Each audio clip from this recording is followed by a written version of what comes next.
How's it going, everyone? Welcome to the first episode in a new Christmas tradition that we will be having on this channel called 12 Days of Pugs, in which every single day, I kind of made this too early, so it's going to be a couple days after Christmas too, but every single day leading up to and through Christmas, I will give you a compilation of some of the best story times I have had on this channel in the last year. Some of you guys probably know the other Storytime YouTube channel, Scrubby. Goes by Scrubs on that channel. If you don't know, he decided to quit to pursue other things about a year ago at this point. So a lot of his fans are missing his iconic 12 Days of Scrubs series that he posts every single year. So I thought, since I am probably one of the last YouTube Storytime channels that does it the way that Scrubby and I used to do it, or the way I still do it, that I would in fact carry the torch and change 12 Days of Scrubs to 12 Days of Pugs. And with that being said, I hope you enjoy. Leave a like on the video. As always, to claim your free nothing. Sit back, relax, as this is a long one, and let's just jump right into the stories. What's up, guys? Welcome back to a brand new video. And just for a second, imagine one day this kid comes into your school with all this fancy stuff and you're like, wow, okay, that's cool. But this kid just keeps flexing and he's being super annoying about it. But then all of a sudden it's exposed that he actually stole all of this stuff from his mom. Yeah, I'm not even kidding. This didn't happen to me, but this happened to a subscriber who submitted this story, and that's what I'll be telling today. So sit back, relax, subscribe if you're new, and let's just jump right into this pretty crazy story. This one's going to be a bit of a longer one, so make sure maybe put this on while you're doing something, maybe get something to eat, I don't know, but just get comfortable and let's jump right into it. So we're going to call the subscriber who submitted this story Kyle. So anyways, right, there's this kid in Kyle's school who we're going to call Ben. And this kid, Ben, was always kind of a little bit annoying. He was always a little bit of a jerk. But he's also like an okay dude, I guess. And they all kind of knew him. However, one day, this kid, Ben, came in and he was completely blinged out. He was like Bling Bling Kid from that one show. I think Johnny Test, I think. Yeah, but anyways, he came in with a fancy golden watch. He had the new iPhone 27X Plus. I don't even know what it would be, right? And he also, in his backpack, he literally brought a brand new Xbox in his backpack. Like, he didn't even bring any school supplies that day because he just had room for the new Xbox or whatever. So he sits down at the lunch table, and Kyle and all of his friends are kind of standing around or sitting around there talking about whatever. And he sits down, he goes, ahem, and they all kind of look at him. And then he goes, notice anything different? And Kyle's like, I don't know, dude, did you get like a haircut or something? And he's like, no. And then he takes out his phone and puts it on the table. And it's like the new iPhone 27 Plus or whatever. And they're like, oh, nice new phone, cool. And then he goes, ahem. And he just puts his wrist down and shows off his fancy new watch. And, they're like, oh, nice drip, dude. Like, that's cool. He says, oh, that's only the start of it. And he takes his backpack and he puts it on the table and he unzips it. And there's a brand new Xbox in there. And one of the kids is like, oh, dude, sick. Like, you got an Xbox? Like, did you get all this stuff at once? And he's like, mm-hmm. And they're like, oh, was it your birthday or late Christmas or something? It was the middle of June. So, or not June, it's during the school. It was very far away from Christmas. So it was obviously not Christmas. And he's like, no, actually, I recently won the lottery. And they're all like, what? And they immediately don't believe him, but he also has a ton of stuff in front of him, so low-key, they did believe him. And he was just kind of like, yeah, so no, you guys, you don't understand. I was just out there in a convenience store, and they had a lottery ticket. My mom's like, don't buy it. The odds are against you. But I was like, dude, mom, the odds are always for me. I'm, the luckiest guy ever, and I totally worked for it, and I deserve it. So she's like, all right, I'll get you a lottery ticket. And I said, no, mom, I'm going to use my money, so it's more lucky. And I went in there, and I gave them the lottery ticket. I literally won $1 million, guys. You won't believe it. That's why I have all this new cool stuff. I mean, as you guys know from the title, this is a massive lie, but all the kids at the table are like, oh, wait, for real? That's incredible, dude. Wow. So Kyle is immediately like, I don't know about that, but okay. I mean, I guess it adds up. I mean, he has all this new cool stuff, and when the average person wins the lottery, they go ahead and buy a mega yacht and then go into debt. But yeah, I guess so, dude. Sure, cool. And yeah, anyways, so he's kind of just like, okay, word. And the spoiled kid is kind of looking around. He's like, I think he was kind of expecting a bigger reaction from all of them. He's like, guys, I won $1 million. hello. And they're all kind of just like, yeah, dude, like that's sick, bro. Like, congrats. Like, that's nice. Good work, I guess. Like, okay. And yeah, the spoiled kid was like, okay. And then he goes around, the spoiled kid gets up and he leaves and goes to another table. And Kyle looks over, and the spoiled kid is literally about to do the exact same routine. He looks over, and the spoiled kid takes out his phone, puts it on the table, says something, puts his watch on the table, says something, takes his backpack and shows it off, and then he's obviously telling them that he also won the lottery ticket for $1 million. And the kids at the table are like, damn, like, I didn't know that I was ever going to know someone who would have won more than $10 in a scratcher, dude. Like, that's crazy.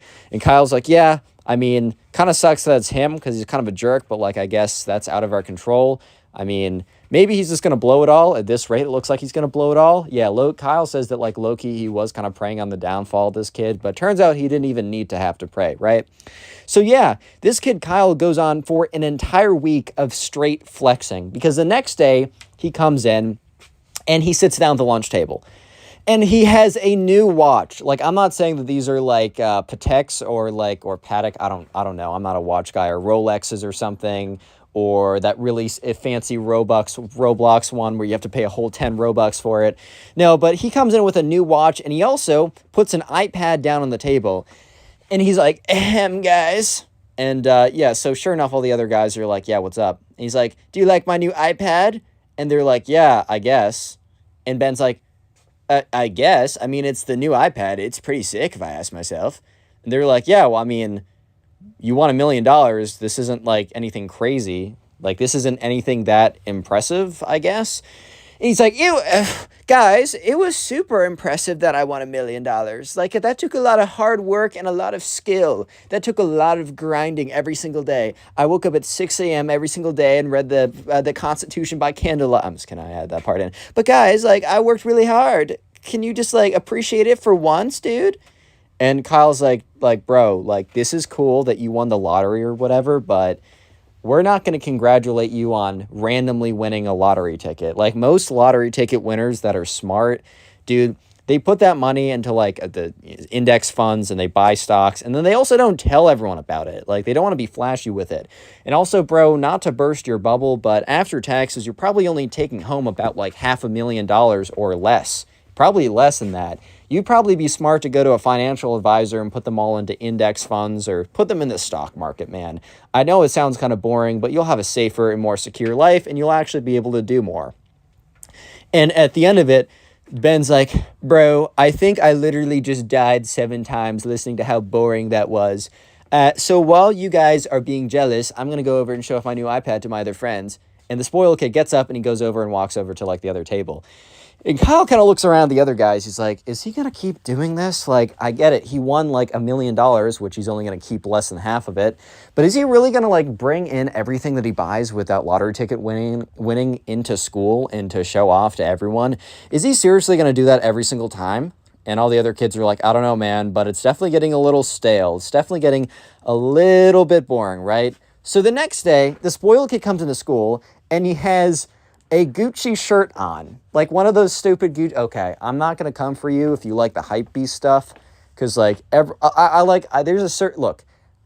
I spend money on stupid things sometimes. Like, I spend a lot of money on food, where that's kind of like stupid sometimes. Like, I pay for overpriced food sometimes, so I can't really rag on you guys too hard. However, personally, I'm not a big fan of spending like $700 on a t-shirt. I just don't really see that. I understand quality clothes, but there's a little bit of a difference. But he comes in with this like $500 Gucci shirt. He sits down. He's like, guys, what's up, guys? And they all kind of look at him. And he's like, notice anything different about me today? And Kyle's like, well, you got a new shirt. Like, that's cool, dude. Like, congrats, I think. And they're all kind of just looking at him. And they're just like, what? Like, what? He's like, guys, do you not see my new shirt that I have on right now? And they're all kind of like, yeah, dude, we do see your shirt. Like, nice Gucci shirt, bro, but we don't really care. Like, yeah, we know that you won the lottery, bro. Like, you don't need to tell us a billion more times. We can see. We have eyes, and we also have memory that's longer than 2 seconds. We remember you saying that. And he's like, yeah, but this shirt is totally drip, right, guys? And they're like, I guess, man, like, look, we're just at a point where congrats, but we also, at this point, we do not care. It's basically what they're trying to say. So Ben goes off, and basically for the next 2 weeks, he continues to flex. I'm not just going to tell you those because I feel like it's all kind of the same after a certain point, but he's always buying something new and coming in. So anyways, fast forward to the weekend, and Kyle was chilling at his house. And that's when he gets a call from his friend Steve. And anyways, Steve calls him up. He's like, hey man, really weird question, but hear me out. And Kyle, obviously a little intrigued when someone says, weird question, hear me out. You're going to listen, right? Anyway, Steve says, hey man, so the spoiled kid kind of just showed up at my house today and said that he's feeling like a sleepover right now. So I have family over and I can't have him over. However, he said that he's going to go to your house. So, and Kyle's like, what? Like, bro, we're not even close like that. Like, what does that even mean? And, Steve's like, yeah, it's really weird. He showed up all by himself with like a backpack full of stuff. And he didn't show up with his mom, which is really weird. And also when he said, I'm going to go to Kyle's house, he literally just started walking because they all live like generally in the same neighborhood. However, walking from Steve's house to Kyle's house was still like a 20-minute walk. So he's like, yeah, he's on foot walking to your house right now. He left about 5 minutes ago. So you probably got 15, 20 minutes to just a heads up. And Kyle, who's just kind of sitting there, is so confused. Kyle's mom isn't back yet, but she's going to be back pretty soon. So anyways, in about 10 minutes, Kyle hears a ring on the doorbell. And sure enough, the spoiled kid is out there. He's like, hey man, I was just really feeling like a sleepover right now. And Kyle's like, oh, well, dude, like, you should probably let me know beforehand. Like, I think my mom might have something planned for tonight. And he's like, oh, where's she right now? Kyle's like, oh, she's gone, but she'll be coming back soon. The spoiled kid's like, oh, well, we can just wait for her to come back. And Kyle's like, oh, shit. Yeah, sure, man. And like, speak of the devil, Kyle's mom immediately pulls in as soon as he's done saying that. And she walks over and she's like, oh, spoiled kid. Says his actual name, but spoiled kid, how's it going? Like, I was just talking with your mom. I love your mom. She's so funny. Like, oh, what are you doing here? And the spoiled kid's like, so I was really just feeling like a sleepover today. And I was wondering if it'd be okay if I could stay at Kyle's house tonight.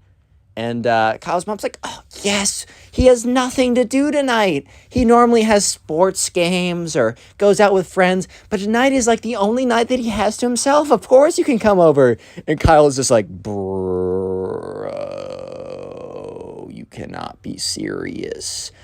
You cannot be serious, bro. But anyways, right, so Kyle's like, okay, whatever, fine, I'll deal with it. And he's like, okay, man, come on in. Kyle's a little bit upset because Kyle's mom said it perfectly. This was like the one night that Kyle actually had to himself because he played on like the football team. So there was always like sporting events. And he also had other friends that he just like had stuff with. I mean, he was always like doing other stuff with his other friends. So this was his one night to chill, his one night to relax, maybe watch a movie, maybe play a video game, maybe hop on a call with someone he doesn't see that often. But no, he has to spend the night with the spoiled kid, the kid that he dislikes and has disliked even more because of what happened this week. But anyways, right, Kyle's kind of just, they're just chilling. It is low-key kind of awkward, but also Kyle's kind of just confused about how the whole thing even happened in the first place. Because, like, dude just showed up to the house. However, this is because the spoiled kid was just exposed for what he did. Real quick, if you made it this far into the video, comment spoiled down below. That will be the secret word of the day. And also, if you've been enjoying the videos and you want to help the channel, there is one easy thing that really helps me out. Literally, all you have to do is maybe after this video, maybe later today, literally just watch a bunch of my old videos. So you can go to my playlist or you can just click on one of my videos and have them autoplay. If you binge watch a bunch of my old videos, it tells YouTube's algorithm to promote my channel more. So please let me know in the comment section how many videos you've watched today.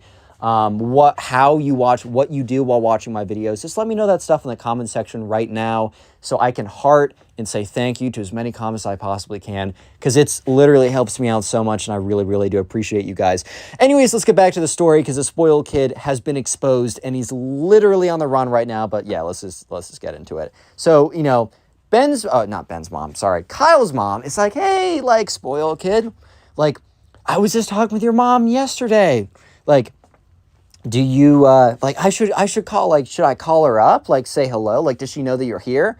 The spoiled kid's like, yes, no need to talk to my mom. She knows I'm here. In fact, she is really sick right now, so I don't think she can talk. So no need to call my mom, because she is not feeling that well. So no need to call, like, he just kept saying, repeating again and again and again, like, you do not need to call my mom. And Kyle was kind of just like, bro, what is going on right now? Because, yeah, why would he say a billion times, you do not need to call my mom, dude? Like, you do not need to call my mom. Like, why would you need to say that again and again? Like, I think he's got the message, bro. Like, chill out. Oh my God. But anyways, right? Kyle thinks that's a little suspicious, but he doesn't think that much of it. That is until, a little bit more time goes by, and Ben's mom shows up into the room that they're in, because they're sitting on this, like, couch where there's, like, a TV on. At this point, Kyle's like, all right, well, this kid and I aren't boys, so it's not like we're going to, like, talk about anything anyways, so might as well just put on, like, a television program. Like, what else are we going to do? So that's when Kyle's mom walks in, as they're sitting there watching TV, and says, hey, spoiled kid, I was just on your mom's Facebook page, and she posted that you've gone missing. And at this point, Kyle is starting to put together what is actually happening. Kyle is starting to realize that there's a reason why the spoiled kid just showed up at Steve's house and then just showed up at his house. It's because the spoiled kid is on the run. That's why he didn't show up with his mom. That's why he came over to Kyle's house, someone that he is not friends with, to have a quote-unquote sleepover. It wasn't a sleepover, it was a stakeout. And at this point, Kyle's like, why is he on the run? And then he's thinking, what could he be on the run for? And that's when Kyle realizes there's a decent chance that the spoiled kid did not win money, but instead stole this stuff from his parents. And Kyle's like, oh my God. And the spoiled kid responds to Kyle's mom saying, oh, I'm sorry. I must have forgotten to tell my mom that I was coming over here. Don't worry about that. I'm going to send her a text right now and everything will be just all right. And Kyle's mom's like, honey, are you sure? Like, she seems really worried. Maybe she'd feel better if I told her as well. And he was like, no, don't worry about it. Like, I know my mom. Like, she just needs a text from me and me alone. So do not send a text to my mom. I got this. Thank you very much for letting me know. And Kyle's mom's like, okay then, and walks into the other room. And that's when the spoiled kid waits for Kyle's mom to leave the room and turns to Kyle and is like, Kyle, my close personal best friend. Kyle's like, what? He's like, dude, I need to confess something to you. I did not win the lottery. And Kyle in his head is like, called it. And he's like, the spoiled kid goes on to say, dude, I just, like, my mom left her credit card, like, out. I copied down the details and I just bought a bunch of stuff. I couldn't control myself. It was so sick and the drip was so hard. It went so hard, man. And I really wanted a new iPhone and iPad, and the watches just looked so good. They were in the Amazon recommended, and I just bought a bunch of things. And Kyle's like, okay, how much did you spend? He's like $15,000. And Kyle's like, $15,000? What? You spent $15,000? And, Kyle, spoiled kid, sorry. The spoiled kid's like, yeah. And, like, things were going really well. But that's when, I got home and, like, I could see it. My mom and dad were in the living room, and they had all these papers out. My mom was pacing back on the phone. I knew it then that I was busted. I can't even believe that I lasted a week, man. So I went inside, very quietly ran upstairs, put all the stuff into my backpack, and I ran over to the first person I could think of, which was Steve. And I just said I wanted a sleepover, man, but Steve couldn't have me because he had his parents over or grandparents over. And I was thinking, who else am I friends with who would support me in my time of need? I thought of you, Kyle. I thought of you because I knew for a fact that you would support me in my time of need. And Kyle's just like, okay, bro. And he's like, dude, you got to promise not to tell. And Kyle kind of looks at him and is like, this kid is obviously lost. Like, he's a jerk and he sucks, but like, he messed up and I should give him some real advice. So Kyle's like, dude, look, eventually you're going to have to go home. And eventually you're going to have to deal with the consequences of what you did here. I know it sucks. I know you don't want to.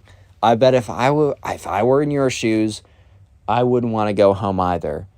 But maybe you should just tell your mom where you are so she can come pick you up. It's going to happen one way or another. And the spoiled kid is looking at him. And he just goes on to say, so you hate me then? And Kyle's like, dude, what? And the spoiled kid's like, you want to turn me in because I'm too much trouble. You want me to suffer. You don't want the best for me. And Kyle's like, dude, do you really think that you're going to be able to live the rest of your life never dealing with this? And the spoiled kid's like, well, I've made it this far, so probably. And Kyle's like, man, okay, think about it honestly. You know that eventually you're going to have to face your parents. We're like in 6th grade, dude. You got a lot more school to go with. You can't survive by yourself yet. So you're going to have to face your parents eventually. I'm not going to force you to do anything. Fine. Stay here as long as you want, within reason. You're getting kicked out if it's more than 2 to 3 days. But stay here for a little bit if you really want to. I'm not going to help you, but I'm also not going to turn you in, which I think is probably the best deal that you're going to get anywhere. Spoiled kid. Here's what he says and kind of acknowledges that, yeah, probably anyone else is going to turn him in at this point. So he's like, okay, fine, like whatever. And that's when they hear a car pull up. And the spoiled kid looks outside and he's like, no, this can't be happening. No. And Kyle's like, what the fuck? Huh? Like, bro, are you good? And spoiled kid's like, no. Your mom must have called them. Your mom must have called my mom on me. No, dude, no. At this point, right, Kyle's just kind of like looking. He goes outside and looks. And Kyle's mom walks in. And she's just like, hey, so I don't know if your text went through to your mom because just to be sure, I sent her another message on Facebook just letting her know that you're here and safe. She said she said thank you and that she was coming over, so I guess your mom, maybe you forgot your toothbrush? I mean, I could have totally given you a toothbrush. And the spoiled kid's like, no time for that, woman! Okay, I don't know if he says that, but guys, that would be pretty funny if he said that. But he runs up the stairs, like he kind of looks at Kyle's mom and Kyle, runs up the stairs, runs into Kyle's room, and locks himself in Kyle's room. And Kyle's mom's like, did I say something? And Kyle's like, okay, it's a long story. So he sits his mom down, and he's like, Mom, so the spoiled kid just explained to me that he stole $15,000 from his parents, and he's on the run. And Kyle's mom, who had a little bit of a smile and a little bit of confusion and a little bit of whatever, right? It immediately turns into, what the fuck? Dude, what the fuck? Huh? Bro, are we good right now? And she's just like, oh my God, like that's really serious, dude. Okay, I don't know if she says dude, but hear me out. And she's like, that's really serious. Like, and where did he just go? And Kyle's like, well, it looks like he just ran upstairs and locked himself into my room. And that's when they hear. And, Kyle's like, oh, okay, that didn't sound good. Kyle's mom's like, oh, I guess spoiled kid's mom is pretty insistent on getting him. So Kyle and the spoiled kid walk up and they open the door and they see the spoiled kid's mom, who is just looking enraged. She looks at Kyle's mom and says, hey, Janet, I'm so sorry. Like, I need to get my son right now. He's been a bad boy recently, and we need to have a little bit of a talk. And Janet's like, or the spoiled kid's mom, I guess, or Kyle's mom, I guess her name is Janet, but we're going to call her Kyle's mom, right? She's like, yeah, so when he heard that you were coming, He ran upstairs and locked himself in my son's room. I don't know really what to do about that because the door locks one way and there's only a key. And the spoiled kid's mom's like, drat, he's ahead of me. Well, I'm going to go up there and I'm going to drag him out of there. So anyway, she kind of pushes back past Kyle, and Kyle's mom says, lead me to your son's room. And Kyle's mom's like, okay. And Kyle's like, all right, bro, like, let's not break anything. I like my room being in one piece without a broken door. That would be sick, you know? And so they walk up the stairs, and Kyle's mom, or the spoiled kid's mom, immediately starts yelling like, spoiled kid, middle name, last name. You know when when a parent calls out your first, middle, and last name, you already know that you're screwed at that point. So she blurts out like first, middle, last name. If you don't get out of that room right now, your punishment will be twice as bad as it's already going to be. And your punishment is already pretty freaking bad. And at this point, the spoiled kid's like, I'm not coming out of the room because I didn't do anything wrong. And, spoiled kid's mom's like, don't you start with that, mister. You don't know the value of money. You stole my credit card and you have no respect for me. I have supported you for the last 14 years of your life. I have given you everything you ever wanted. I have been a supportive mother. And this is how you repay me, robbing me blind and then running away. You can't even face your mistakes. The spoiled kid's like, Mom, I didn't do anything wrong. You just left the credit card there and I just spent it. Like, it was a glitch. A hacker got to it. It was the internet stealing from you. A hacker stole your credit card and sent, like, the Gucci clothes to my house. I don't know why the hacker did that, but the hacker chose. She's like, enough from you. I know what you did. At this point, Kyle and Kyle's mom are just staring at each other like, bro, why is this happening in our house? Bro. And at this point, spoiled kid's mom's like, I'm giving you to a count of 3 to unlock that door and come out here before I get you out of there myself. And Kyle's like, dude, oh my God. She's like, 3. Spoiled kid's like, I'm not coming out, Mom. I'm not, you can just go. It's not worth your time. 2. He's like, Mom, I already told you I'm not going to come out of here. 1. He's like, you're wasting your time, Mom. And that's when the spoiled kid's mom, look, she was a little bit bigger. She was a larger woman that, and she wasn't like in a mobility scooter. She could still kind of walk, right? So she literally, like, football charges shoulder first into the door. And, she breaks through the door, destroying Kyle's lock. And Kyle's like, dude, bro, oh my God. And she bursts through the door, and the spoiled kid is screaming like, ah! Okay, my voice is starting to go, so I'm not gonna do the scream. But he's like, ah! And like the spoiled kid's mom, after smashing through the door, has so much momentum that she loses balance and smashes right into Kyle's desk. Thankfully, Kyle moved his computer, but he always had his computer at his desk. So she smashes into Kyle's desk, destroying like half the stuff on it, collapsing into the floor, and the spoiled kid sprints out of Kyle's room. And Kyle's like, dude, you gotta be shitting me, bro. What the fuck? Bro, what? Yeah, so, he runs out, runs past Kyle's mom and Kyle, runs down the stairs, and, Kyle's mom goes over to help the spoiled kid's mom, and, she's like, where did that little twerp go? And she's like, he ran downstairs. So they all get up, and Kyle's kind of looking at his destroyed room. He's like, okay, I guess this is my life. Sigh. But anyways, right, they all get up, and they all start going downstairs. And they see the spoiled kid run to the door and run outside. And she's like, that little twerp won't be able to outrun me for long. Quickly, follow me. So, like, the spoiled kid's mom literally tells Kyle and Kyle's mom to follow her. The spoiled kid goes to her car and gets in the car and, like, says to, like, Kyle, like, don't lose sight on that kid. And Kyle's like, okay. Get in the car. He's like, okay. So they both get into the back seat, or Kyle gets in the front seat because he probably has better vision. Kyle's mom is literally in the back seat, and the spoiled kid's mom starts driving quickly too. Like, she is like speeding towards her son, who is running on the sidewalk. And the spoiled kid, for some reason, I think thinks he's like, I don't know, the Flash or Superman, because he keeps running. probably thinking that he himself can outrun a car, which is like, bro, no, you cannot, but whatever, right? And yeah, he just keeps running and running and running and running. And that's when, Kyle's mom honestly slows down the car so that she's at the same speed as him and rolls down the window and says, "Nowhere else to run, buddy. I got you now. Come on home." And just come on, get in the car. He's like, "No, I'm never getting in the car." And at this point, he takes a left turn into someone's backyard. And at this point, Kyle's mom, or spoiled kid's mom, is like, "Kyle, I give you permission to tackle my son." Because Kyle is a football player. And he low-key wanted to do this from the start, but he also didn't want to get in trouble with spoiled kid's mom because she was kind of a scary woman, low-key, the way that she was raging right now.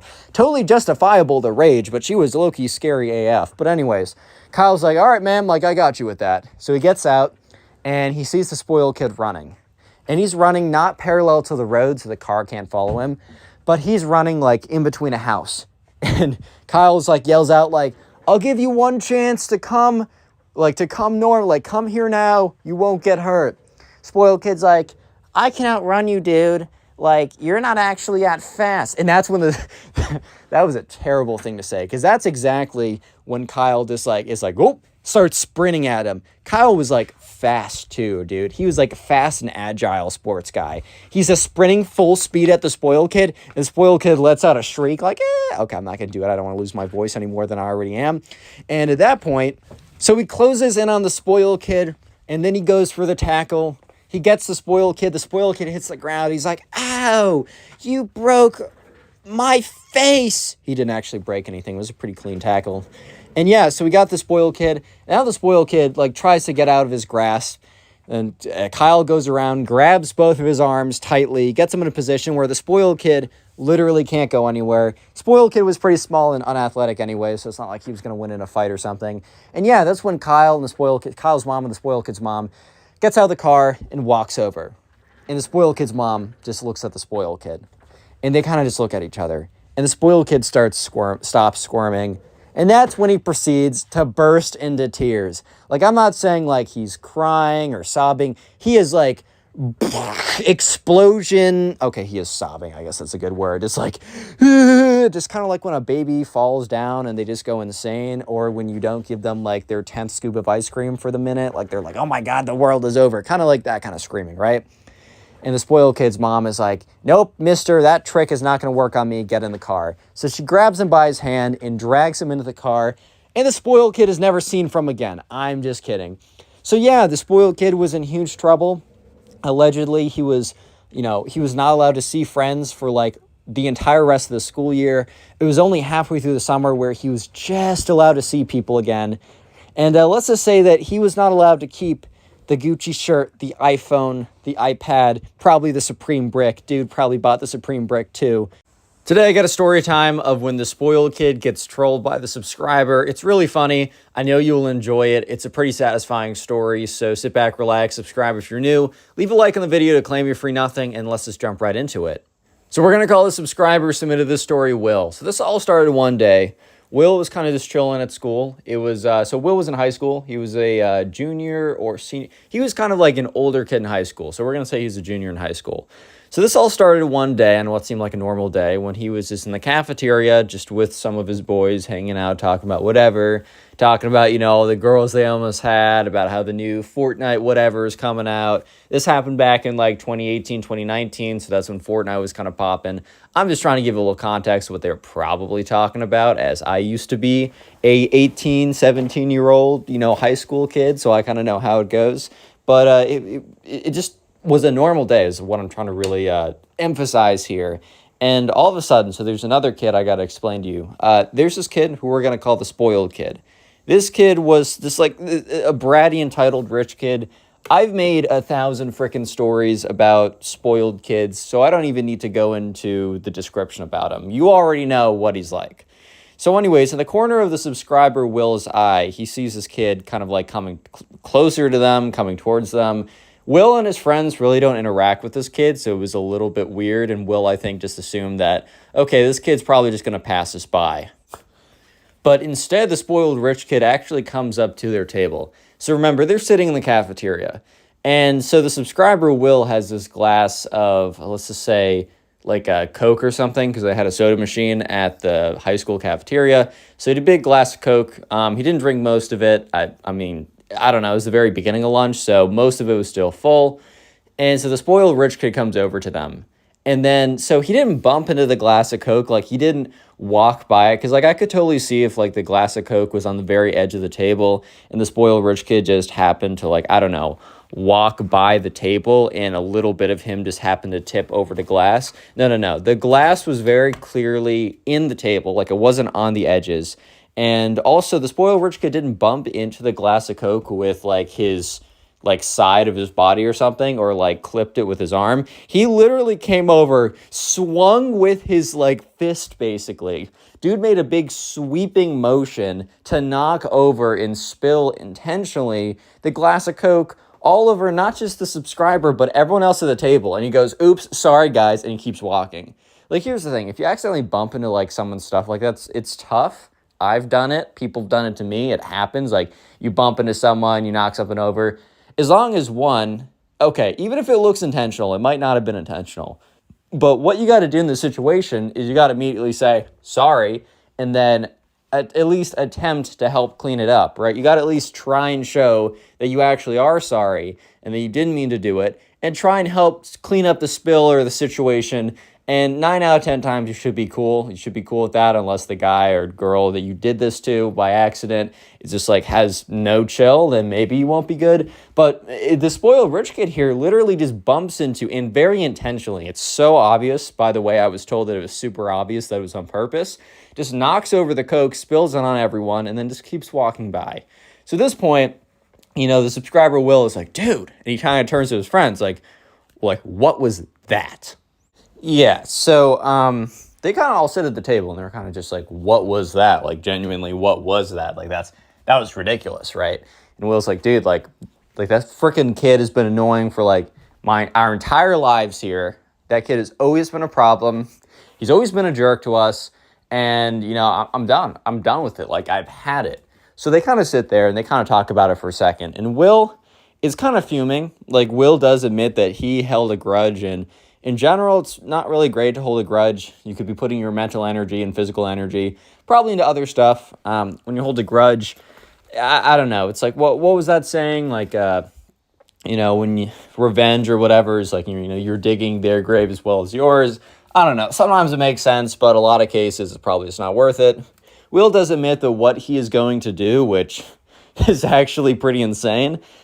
Just so you guys know, I do not endorse what Will is about to do, and Will has said to me that he now regrets what he has done because it's kind of messed up. I'm not going to lie to you guys. And a lot of these stories, because I'm really hyping this up because you need to genuinely know, this is actually kind of messed up.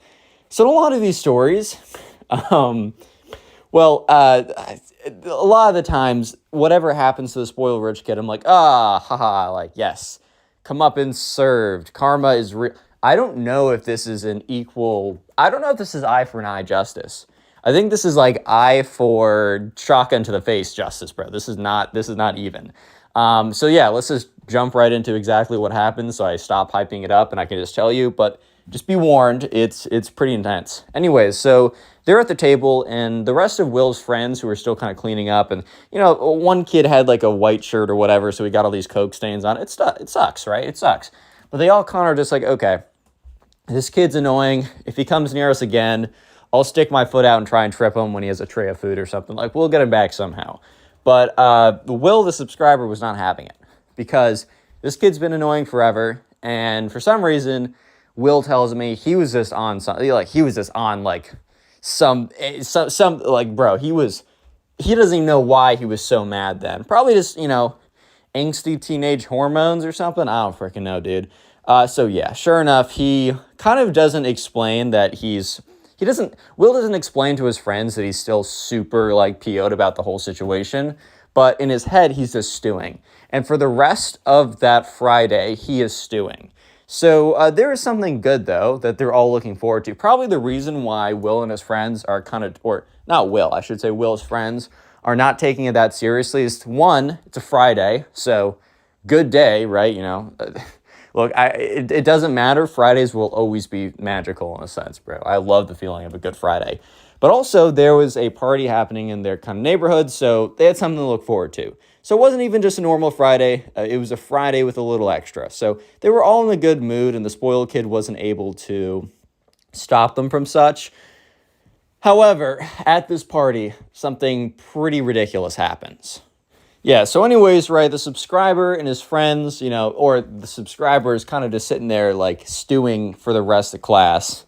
And eventually, bell rings, and so the subscriber lives pretty close. Like, they all live in walking distance away.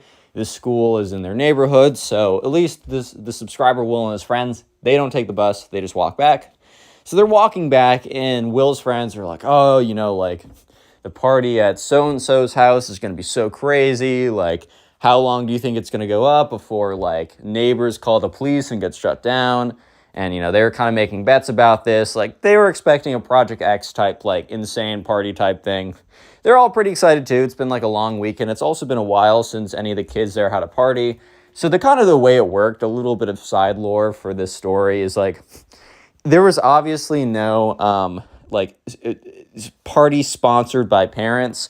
So basically every couple weeks or maybe once a month, like a kid would be like, yo, I'm having a party at my house. Like, you guys come. And whoever had hosted the party would receive an enormous amount of clout at their school.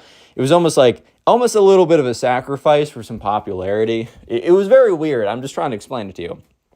It's almost like a sacrifice for popularity because whoever hosted the party would have an enormous spike in their popularity, respect, clout, whatever you want to call it, at their high school. However, there has not been a single party that has gone down that has not gone out of control, and way too many people show up and way too many people are allowed. The cops are called, and then the kid's grounded for a year, right? So it really is kind of like a self-sacrifice for clout at high school, which is not a great trade-off, but I'm just trying to explain how it is.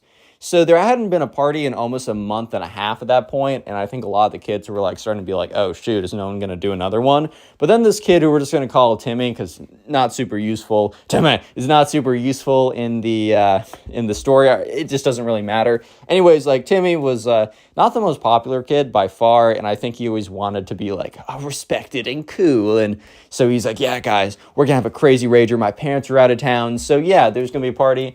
And most definitely it's going to be shut down and Timmy's going to be grounded for a millennia from his parents or with his parents, right? But either way, so they were talking about that as they were walking back, and Will's friends kind of noticed that Will's kind of out of it because Will is very focused on thinking about, or he's just very upset with the spoiled kid. He's just very upset about it. So Will's friends notice this. They kind of look over. They're like, dude, what are you stewing about? What's up? He's like, oh, dude, I'm nothing.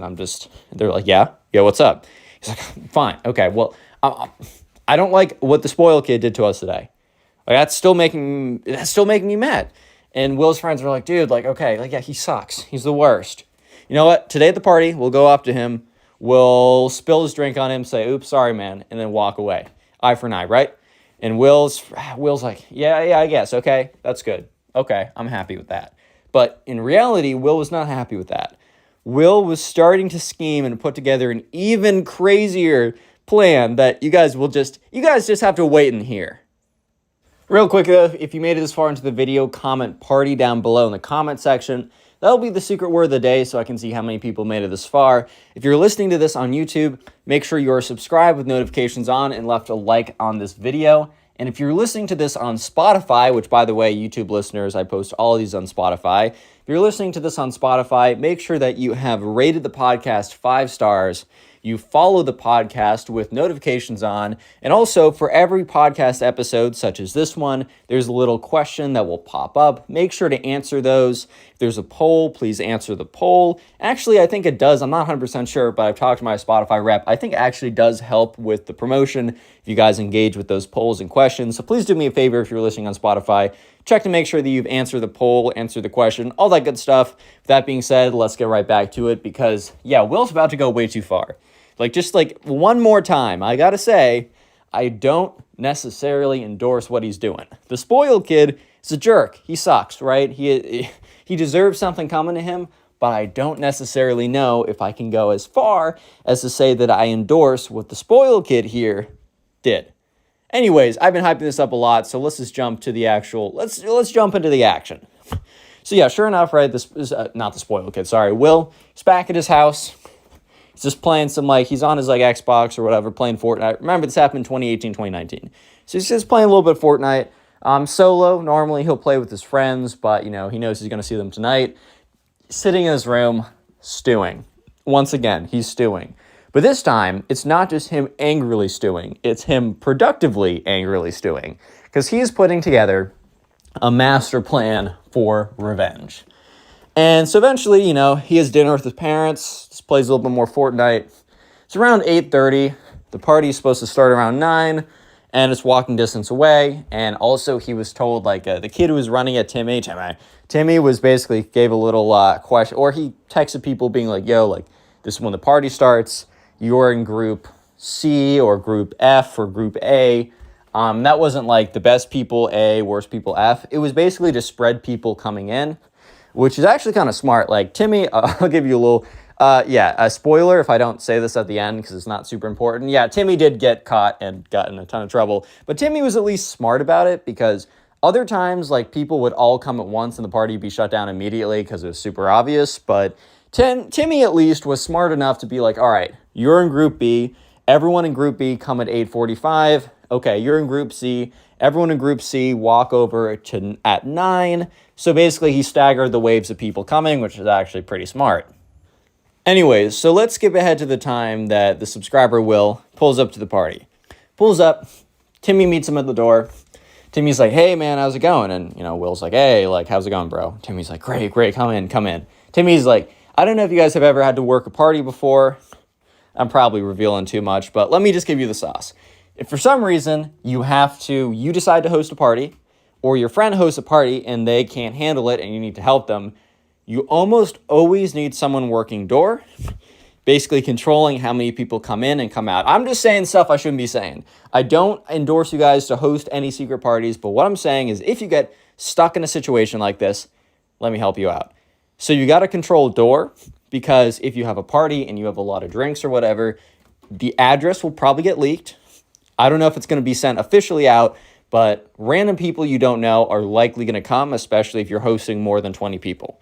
Because if it's a party 4 people, random people aren't going to show up. Or they might, but it's unlikely. But there's 20 plus people. Look, people are going to start to show up. A lot of them, some of them could really be trouble. People are going to steal stuff. So someone's got to manage door. Someone's got to manage the flow in and out. And also, if cops come to the door, someone's got to be there. You can't have some random some idiot show up, right? It's got to be you. All right, that's enough. You guys understand how it goes. Anyways, though, so, Timmy's at the door, and Will shows up. He's like, hey, how's it going? So Will walks in, and he kind of, there's probably about 50 people there. So Timmy's already way over his head. Will could already see at the door that Timmy is kind of sweating. And Will finds his friends. He's like, hey, what's up, guys? And they're like, hey, you're done? Are you done, stewing about the thing happening today? And Will's like, yeah, man, I don't really care. I think I was just in a bad mood, but how can I be in a bad mood now? Reality was, Will wasn't stewing. He was just now plotting. He's moved on from plotting to stewing, man. So, I have to introduce another character. The spoiled rich kid also had a sister.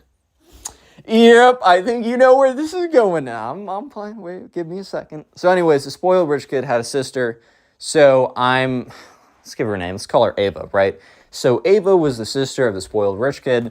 Ava was fairly popular. I mean, she found her way to this party, and Will knew that she was going to be at this party too.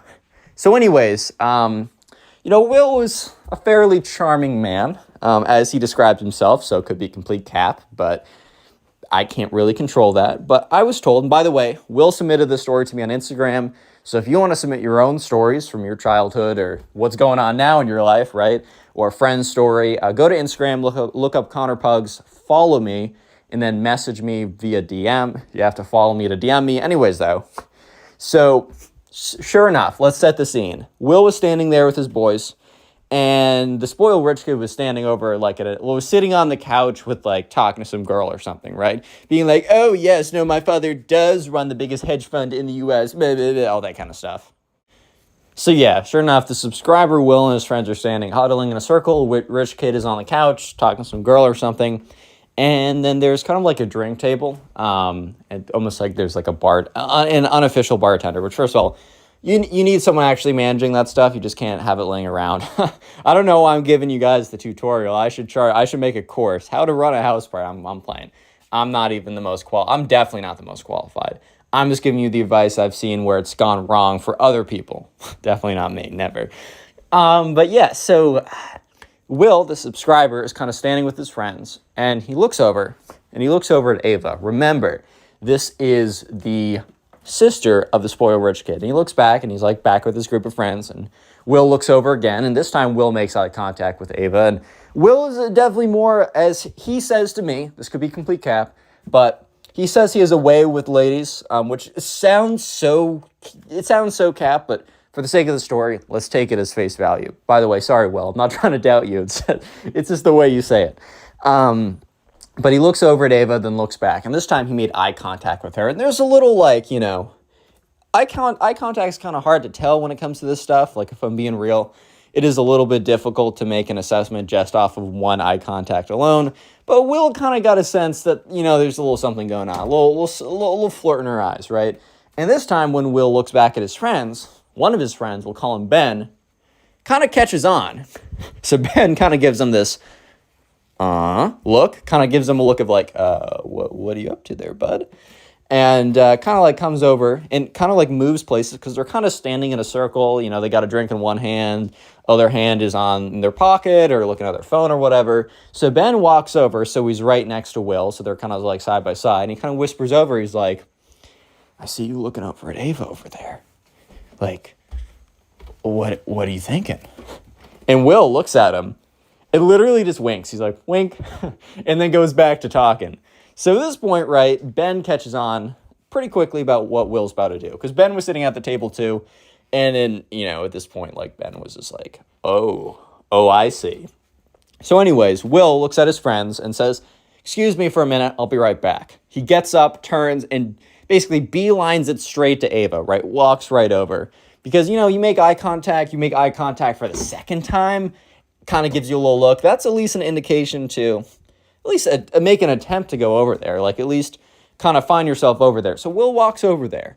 And remember, this is all happening when the spoiled rich kid is on the couch. And so he walks over, and very quickly, so Ava was standing with one of her friends, and very quickly Ava's friend gets up and leaves.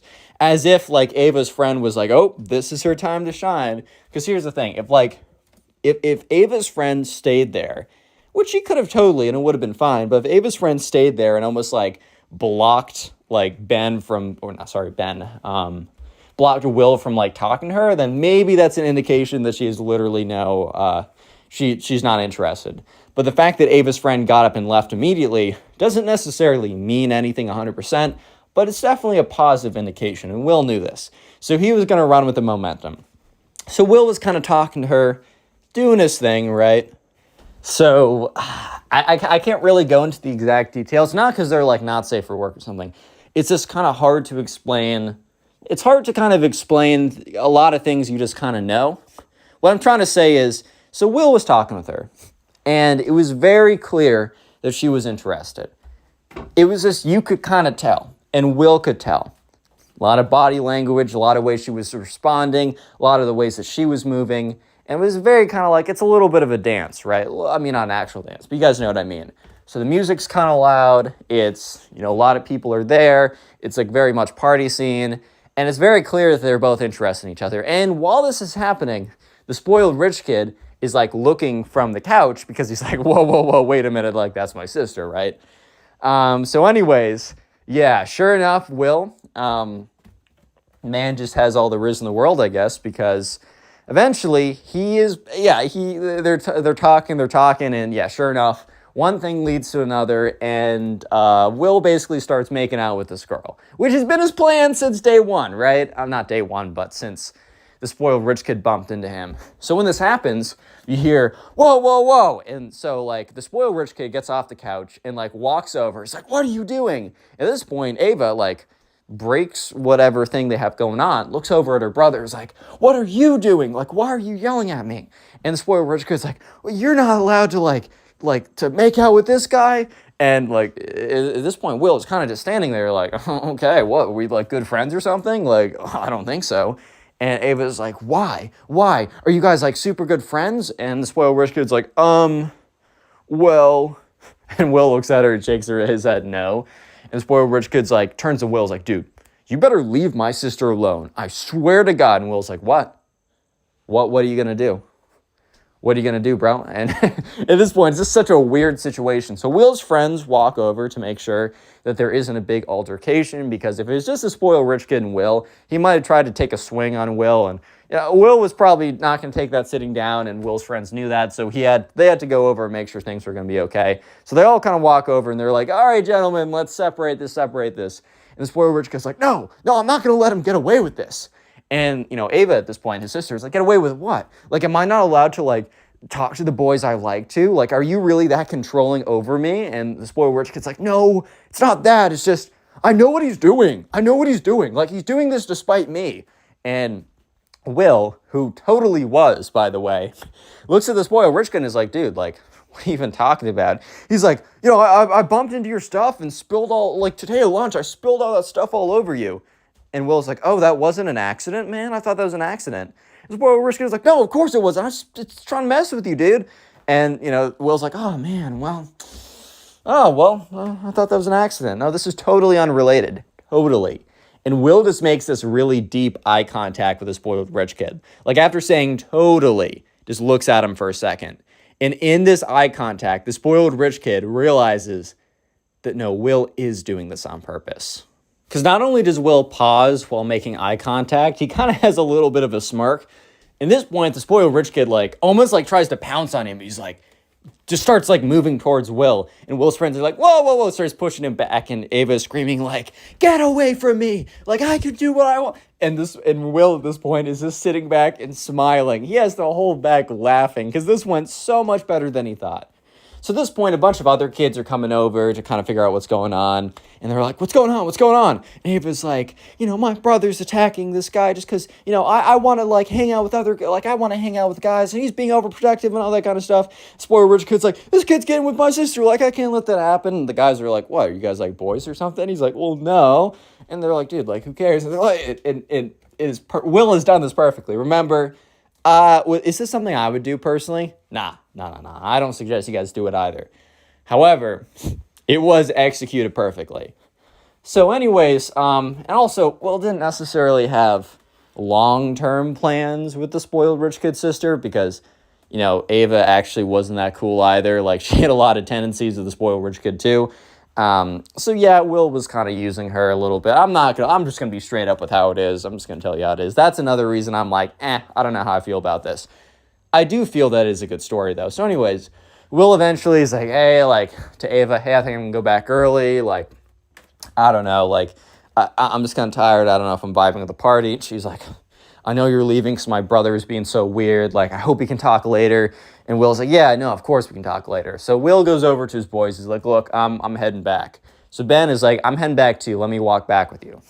So Will and Ben, they go to the door, and you can see that Timmy is just kind of at the door, like, frantically, like, no, I don't know who you are. You can't come in. And people just, like, walk in anyways. And he's like, guys, we got to calm down. Thing is completely gotten out of control. And Ben and Will go to the door, and Will's like, dude, peace. Thanks so much for the party. It was awesome. And Timmy's like, yeah, dude, sure, whatever. And they walk out the door, so they're walking back home, which is probably about the right time to walk out anyways, because probably 10, 15 minutes before the whole thing goes boom and cops come in or something. So Will, the subscriber, and Ben, they're walking back. And Ben's like, so did you plan that whole thing, like, when we're walking back from school today? Was that what you were thinking about? And Will doesn't respond. He just kind of, he laughs a little bit. He's like, and he kind of smiles. And Ben's like, it's like, wow. I mean, I didn't see that coming from you, Will. Will just kind of laughs again. He's like, yeah, you know. And And Ben's like, huh, I better not mess with you. How's it going, everyone? Welcome back to the channel. Today we got two story times of two spoiled brats. The first one, this bully gets destroyed by the substitute teacher, and it's pretty awesome. And in the second one, the spoiled brat actually knocks out the teacher, which is pretty crazy. I know you're going to enjoy both of these stories, so leave a like on the video right now to claim your free nothing. With that being said, let's just jump right into it. So we're going to call the subscriber who submitted the first story Andrew. So anyways, there's a kid in Andrew's class who we're going to call the bully. And this kid was notoriously not a good kid. He was also very much a spoiled kid too, but for the sake of this story time, we're going to call him the bully. He was also spoiled though, but I want to make a distinction that not all spoiled kids are bullies. Not all bullies are spoiled kids. However, this bully was also a spoiled kid.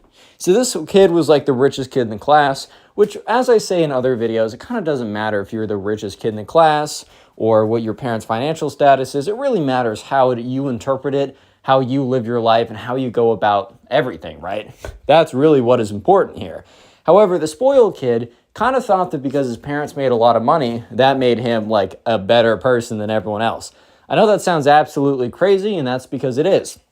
Obviously, not just because this kid, his parents have more money, obviously he's not a better person than anyone else. However, try explaining that to the spoiled kid. It's a little harder than you think because he is really set in his ways.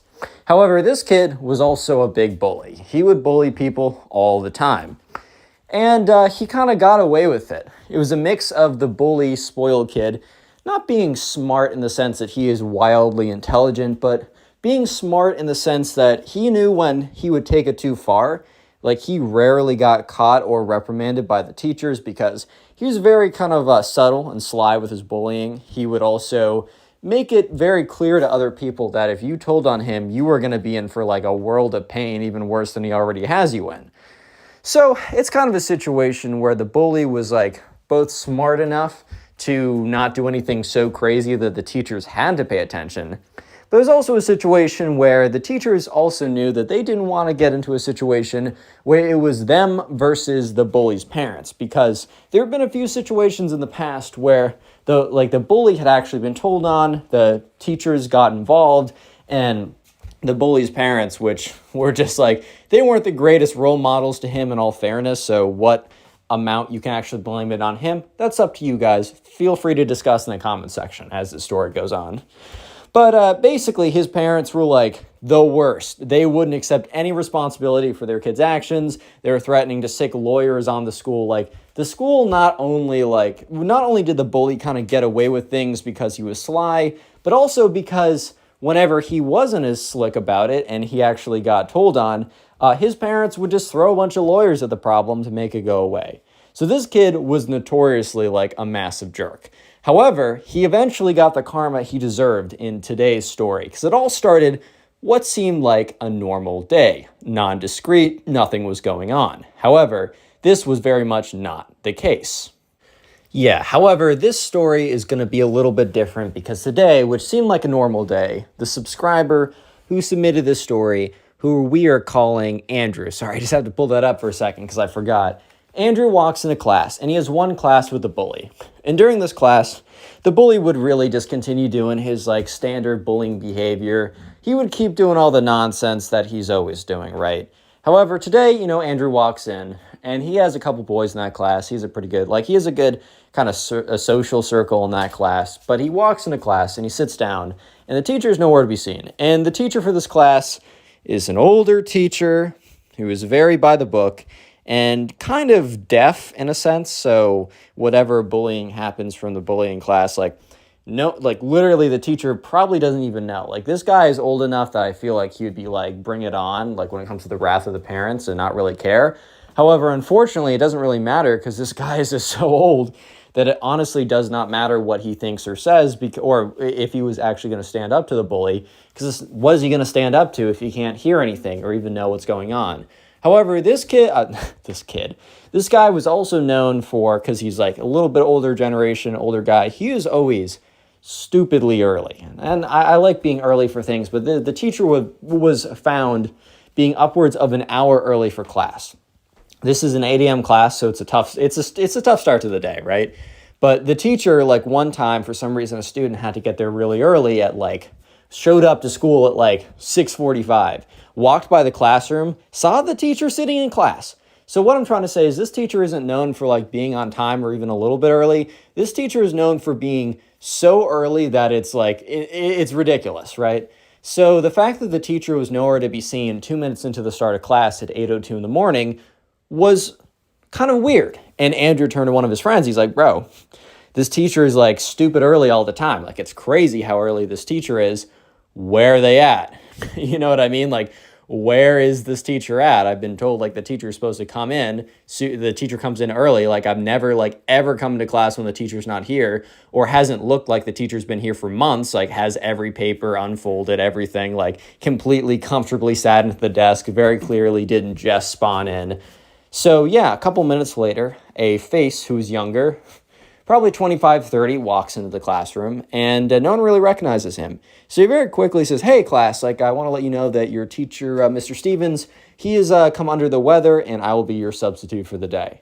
So when it comes to substitutes, it's cool because it's like, oh, you got a fresh face, but you got two types of substitutes. One who's pretty chill, and two, the other one that is so strict because they're new, and they're just afraid that if they're not super strict, they're going to be looked down upon in, like, the teaching community or something. Yeah, so anyways, right, the teacher came in, and this guy was kind of younger. We're going to call him Mr. Davenport because that has always been the teacher name.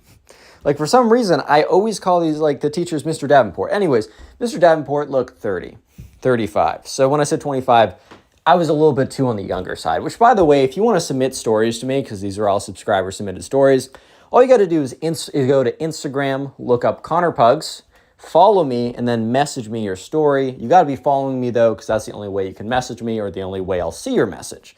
A little quality control right there. Plus, I do appreciate a good follow. Anyways, sure enough, the subscriber kind of like notices this guy, and he seems very young and cool, and they kind of knew right away that they were getting a cool substitute. So they were all pretty excited about that. And so, yeah, sure enough, they're kind of just like chilling in class, and the teacher's like, hey, looks like your teacher wants us to do this or whatever, right? Let's just, I'm going to pass it around. You guys do it at your own pace. Let's do it in some group work. Because, like, you know, substitutes a lot of the time are not experts in the field that they're substituting for. A lot of time they're just given, it's always last minute, right? They're not the teacher for a reason. So they're normally given like some assignment last minute to just hand out around the class.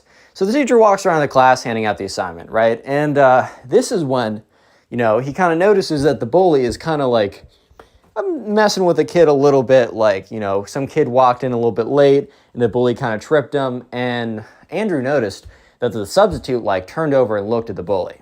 Like, gave him this long look. And the bully was kind of laughing because he just like tripped this kid a little bit.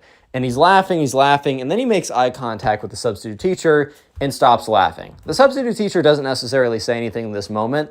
However, I think the bully kind of realized that, like, oh, okay, I better chill out. I think also the bully was on less of a sense of, I need to be, how do you put it? Like, I don't think the bully was as concerned about about being caught or whatever, because it's a substitute. What power could a substitute possibly have? Yeah, so there's also a twist that you guys are not going to see coming. That's even more crazy. When the substitute was staring at the bully, at first Andrew thought it was simply just because he caught the bully doing something bad. But little did the bully know, and little did Andrew or anyone else know, that the substitute, it was much deeper than that. And no one saw it coming, and I'm willing to bet that you guys aren't going to see this twist coming either. Anyways, so they continue on with class. And I think the bully kind of made a very quick assessment of, okay, this substitute is, I can push him around. He has no authority here. I mean, the truth is substitutes really don't have that much authority. Sure, they can report you to someone, but a lot of times first of all, they're so busy just dealing with the class because, you know, they're not used to dealing with classes like this. So this is kind of like new terrain for them. But also, it's just kind of like a situation where they could report it to someone, but it's a secondhand report. They maybe don't, I don't know, like substitutes are normally pushed around a lot, which I don't think is cool, but whatever. The bully made that assumption. So anyways, the teacher, the substitute, I should say, Mr. Davenport, was kind of walking around seeing people do it in group work. And the bully was like in group work with this kid, and he was like, dude, like, Are you that stupid? Do you really think that's the answer? Like, dude, are you serious right now? Like, that's ridiculous. And no one really paid much attention to what the bully was saying because this is very standard things the bully would say. The bully would continuously put down other kids. Like, this is very standard behavior. This is nothing new. And the substitute teacher kind of is walking around and is overhearing this. And Andrew looks on the substitute teacher's face, kind of a look of contemplating, should I intervene? Should I say something? Little did Andrew know that there's actually a lot more going on in his head while this is all happening, but you guys will learn that in just a second. So anyways, the substitute teacher does kind of like walk over and say, hey, like, Mr. Bully, because they had like name tags or something because the substitute, he went around earlier and handed those out. He's like, hey, like Bully, said his actual name, but we'll say, refer to him as Bully, right? Do you maybe want to be a little more constructive in your feedback to your partner? I think it's like, let's foster a nice environment here. And the bully's like, okay, sure, yes, I'm sorry.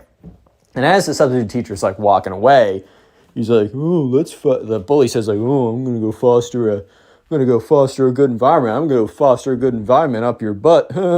And would like turn to one of his minions who's like, good one, bud. And that's when like the substitute teacher turns around, which actually was surprising to Andrew because, you know, kid makes a snide comment underneath his breath. A lot of teachers would just let that slide even if they did hear it. Maybe you get one who really feels comfortable in their job, but a lot of them, especially a substitute who's really just trying to get through the class period, if a kid makes a snide comment about you, you don't really care, right? You're going to let it slide.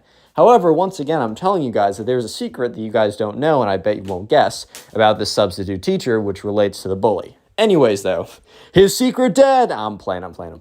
Anyways, so the substitute teacher turns around, though, and kind of like makes eye contact with the bully. The bully is a little bit taken aback by the fact that the substitute teacher is actually like standing up to him. So he's a little bit taken aback by this. And so is Andrew. Andrew's like, I kind of just expected this guy to walk on. But the substitute teacher turns around and says, sorry, pardon, what did you say? Yeah, so at this point, the whole class is kind of like, oh, and they all kind of stop what they're doing because not very often do the teachers actually push back on what the bully says, especially when he doesn't do anything super blatant. The bully thought he was well within his like standard set of actions to like kind of whisper this under his breath because no teachers really stood up to him when he was just whispering it under his breath. They were all like, whatever, we'll just figure it out. When the time comes, we'll just figure it out. Or just like not even pay attention to it. So this time, it was different. If you made it this far into the video, comment bully down below. That'll be the secret word of the day, and it lets me know how many people made it this far into the video.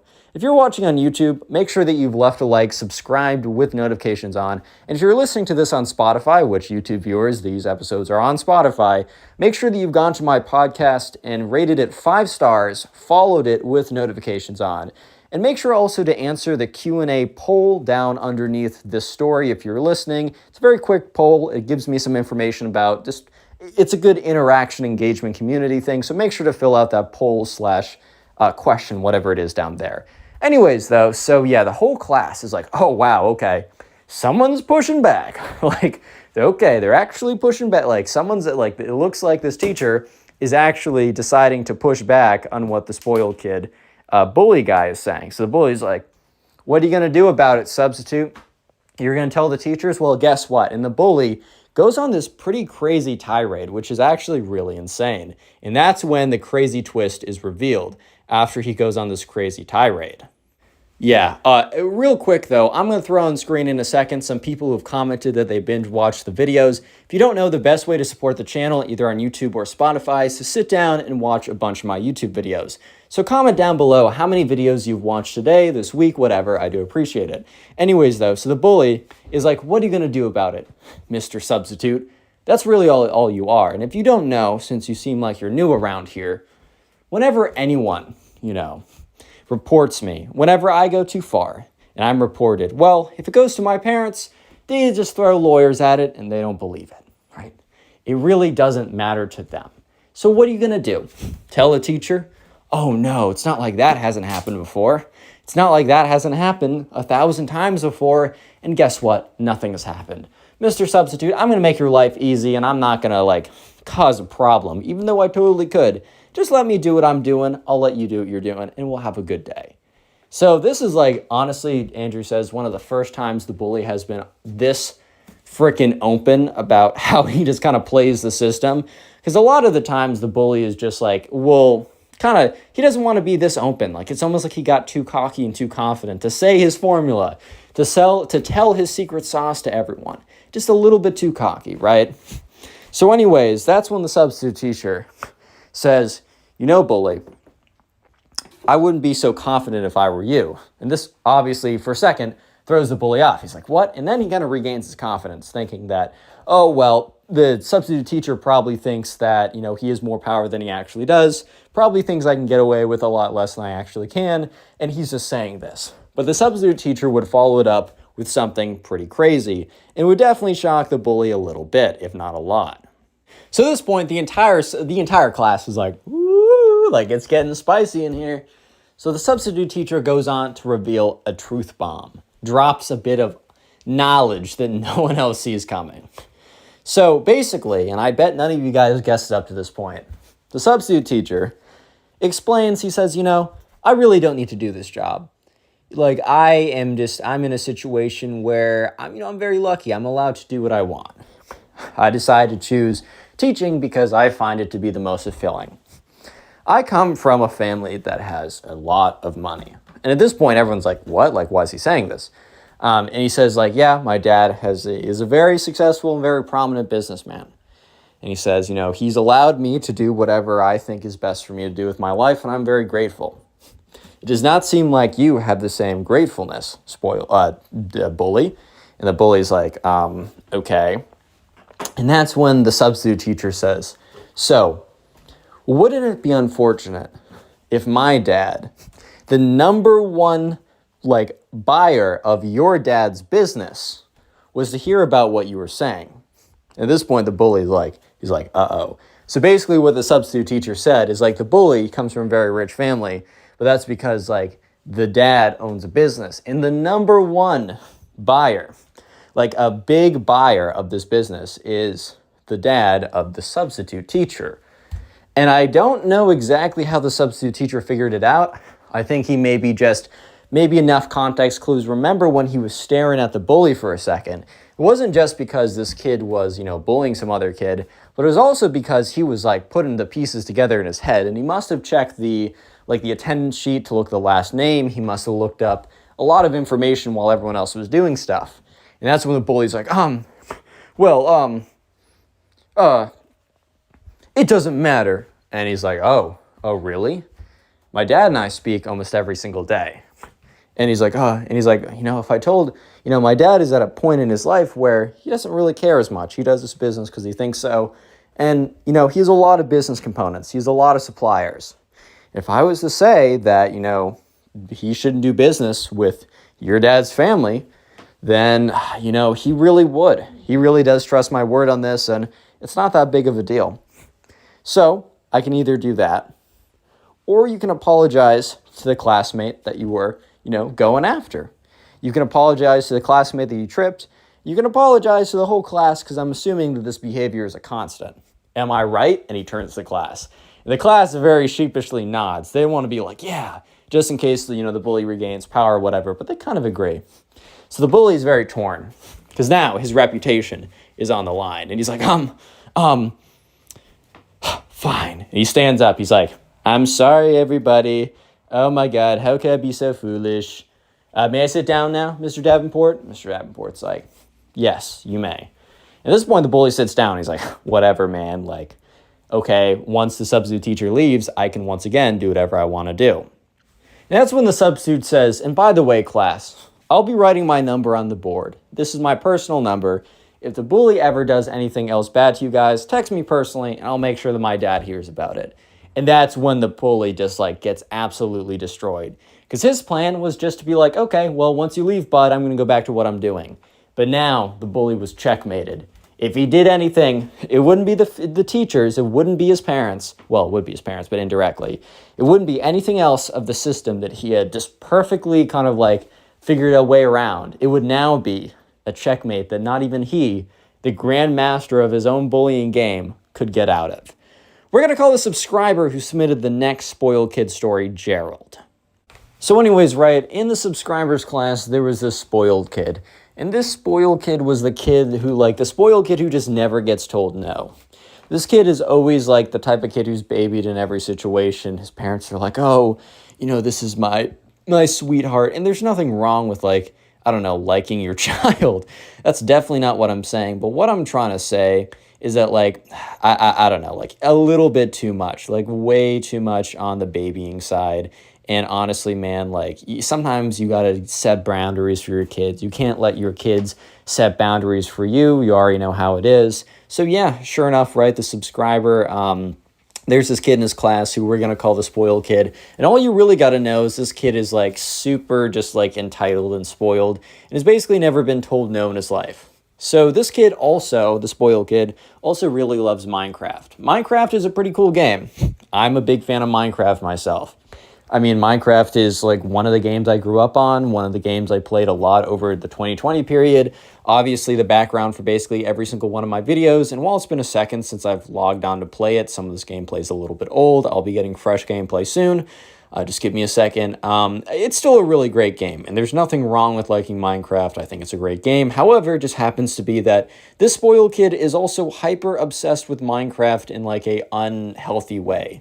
So this kid, right, one day he comes into class, and he came into class carrying a foam diamond sword. I don't know if you guys ever got these for your birthday or as presents or whatever, but there's these like diamond sword type things, which is if you don't play Minecraft, it is like one of the best swords in the game. Until the netherite sword came around, the diamond sword was like the best thing in the game for the longest time. You don't even need to be a big fan of Minecraft to know that the diamond sword, diamonds are just like the thing to get. Now it's like technically netherite ingots, but in my heart and in the hearts of many, it will always be diamonds are number one. So anyways, they make these diamond swords that are foam and they're toys and it's like not an actual sword.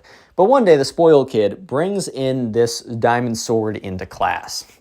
And so he drags it in and he walks into class and immediately, right, Gerald already knows that like the spoiled kid's about to be up to some nonsense. Not just because that's what the spoiled kid does every single day, but you just had a sense, you had a gut feeling. Yeah, so you kind of just knew, you kind of just had a gut feeling that that's just kind of how it goes. So anyways, right, sure enough, the subscriber, he just kind of knows that, yeah, the spoiled kid's about to be up to some nonsense today. Like, don't even ask me how I know.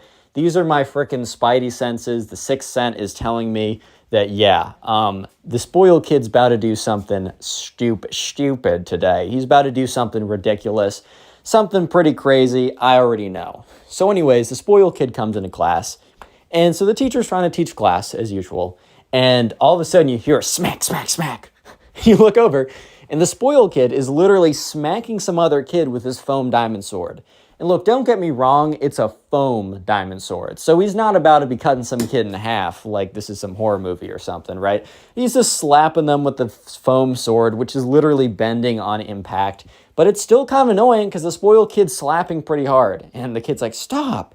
So the teacher turns around and is like, spoiled kid, like, what are you doing? And the spoiled kid's like, I'm fighting the Enderdragon right now. Boo, boo, boo, boo. And he's like, keeps slapping this kid. He's like, spoiled kid, you're not allowed to have toys in class. And also, especially if you're using those toys to attack your other classmates. Now, come up here right now and give me the toy. And the spoiled kid's like, I'm not giving you anything. I'm not giving you the diamond sword. It's not happening. And the reason it is not happening is because I needed to defeat the Enderdragon. Clearly, I do not understand the basic math and science, man. I need a diamond sword to defeat the Enderdragon. And the entire class is looking at this kid like, oh, brother, this guy stinks. Yeah, so the teacher's like, no, we're not playing games. Give me the toy. I'll give it to you at the end of class, which honestly is, I'm not going to lie, that's a pretty good deal. You're caught in class with a toy that you're not supposed to have, and you're smacking some other kid with it, which that would probably be grounds for the teacher to take that toy away forever, right? He's going to give it back to you at the end of class. It's a pretty good deal. And the spoiled kid's like, no, never, you will never take my diamond sword away from me. I know the powers it possesses. So obviously the teacher's like, okay, I'm coming over here to take it from you. And the spoiled kid's like, no, you must be one of the servants of the Enderdragon. And the spoiled kid starts running around just like slapping random people with the diamond sword like, Enderdragon away, Enderdragon away. You are also a servant of the Enderdragon. Whap, whap, whap, whap, whap. And it's just like going back and forth and bump, bump, bump, bump, bump. Yeah, so at this point, right, the subscriber's like, oh, jeez. Like, oh, no, bro. Like, yeah, okay. And the teacher is getting angrier and angrier. So eventually, the teacher has the spoiled kid kind of like cornered in the corner of the classroom. He's like, give me that toy right now. And if you don't give it to me this very second, I'm sending you to the principal's office. Yeah, so sure enough, right, the subscriber's like, okay, like, now the spoiled kid is probably going to chill out. And the spoiled kid is like, I'm giving you to a count of 3 to let me go back to my seat with my diamond sword, or I will attack you as if you are the Ender Dragon as well. And the teacher's like, what? What are you saying? Give me that toy right now. And then the spoiled kid is like, 1. The teacher's like, I'm not playing games with you, son. 2.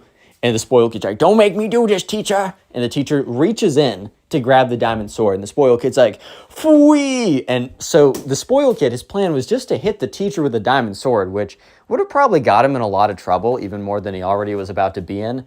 But the spoiled kid accidentally, swung too far. So instead of trying to aim for the tip of his diamond sword to hit the teacher in the face, he, swung the handle to hit in the teacher's face, which happened to be because he was holding onto the sword super tightly. So what actually ended up happening was the handle hit the teacher in the face, which is also foam. However, he has gripped the handle so tight. How's it going, everyone? Today we got a story time of probably the most spoiled kid ever. Genuinely one of the most spoiled kids to ever exist. And this story is absolutely insane. I know for a fact you will enjoy it, so leave a like on the video right now. And if you leave a like on the video at this very second, you will actually receive your very own custom free nothing. Yeah, you'll receive nothing if you leave a like. So limited time offer, definitely leave a like. Subscribe to the channel if you are new with post notifications on. With that being said, let's just jump right into it. So we're going to call the subscriber who submitted this story Will. So anyways, right, there was a new kid coming into the 6th grade. Basically, this kid moved into the neighborhood. So because he moved into the neighborhood, he needed to leave his old school and go into the new school, right? And I guess this kid, who we're going to call Ben, and by the way, to all the new people who recently found the channel, if you haven't picked up on it already, I always kind of call the secondary character, which happens to be kind of like the antagonist a lot of the time. I just call him Ben because back in the day, I was trying to think of names and I wasn't creative multiple days in a row. And eventually it just stuck that I just called the guy Ben. So yeah, no, this is not the same guy. This kid does not exist in all my stories. I just want to make that clear. So we're going to call the spoiled kid, who, by the way, the subscriber at this point did not know was a spoiled kid. We're going to call him Ben. So anyways, right, Ben's parents must have gone on a Facebook group, or I don't know how they exactly figured this out, but somehow they figured out that Will was a kid who lived in the neighborhood and also went to the school that their son Ben was about to be enrolled in. Maybe they posted something on Facebook, kind of very general, or I don't know. Look, I'm not going to go into speculating how they figured it out, but one way or another, Ben's parents, aka the spoiled kid's parents, reached out to Will's parents, introduced themselves as, hey, we recently just moved into the neighborhood. Our son is going to be enrolled in, the public school in our area. And it'd be really cool if we could have you guys, or it'd be great if we could have you guys over for dinner so that our sons can meet and that my son doesn't have to go into the school year not knowing a single soul. He'll at least know one person, which is actually super fair and actually makes a lot of sense in my opinion. Especially when you go into a school and not everyone there is new. When everyone starts in kindergarten, you're all going in not really knowing people. Maybe you know a few people from the neighborhood or something, or maybe you grew up with some people, but you're kind of under the assumption of, okay, we can all make friends. But generally, it's always really hard to kind of make friends when everyone else has already made friends in a sense. I mean, it's very doable, happens all the time, but this is actually pretty smart. So anyways, Will, the subscriber, when his mom told him about this, was fairly open to the idea, because you guys got to remember that there is no indication that Ben is actually a spoiled brat in this situation. There's no indication of that yet. I mean, soon you'll see it's like super obvious and it's really bad, and he actually gets exposed in front of everyone, but I don't want to spoil exactly how that happens, as it's a really good ending. I know you guys will enjoy it. So yeah, anyways, the day eventually comes. It's Friday night, mid-August, or not mid-August, they'd be back in school probably by then. Early August, late July, whatever. And so he gets in the car, they drive over, and so their neighborhood has multiple parts to it. Like there's kind of what I'm trying to say is there's like a kind of like a gated community on the very end of their neighborhood, which is barely even considered to be part of the neighborhood, but I think is technically zoned as part of the neighborhood or something.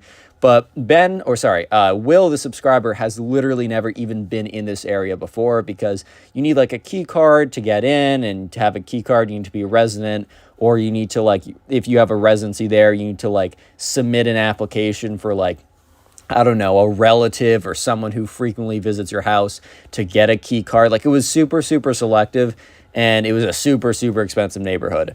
So Will already kind of knew that Ben's parents, they were doing pretty well in the bank department, if you know what I mean, just by the fact that they were entering this neighborhood for really the first time ever. I think Will's parents had gone like in once before for some reason, but Will has never been in. His parents really have never been in, maybe once or twice or something. But they both kind of because like Will's mom didn't even like notice like the fact that they were in this gated neighborhood. She kind of just plugged in the address into the GPS or Waze or whatever, and she didn't even realize until they got to the gates.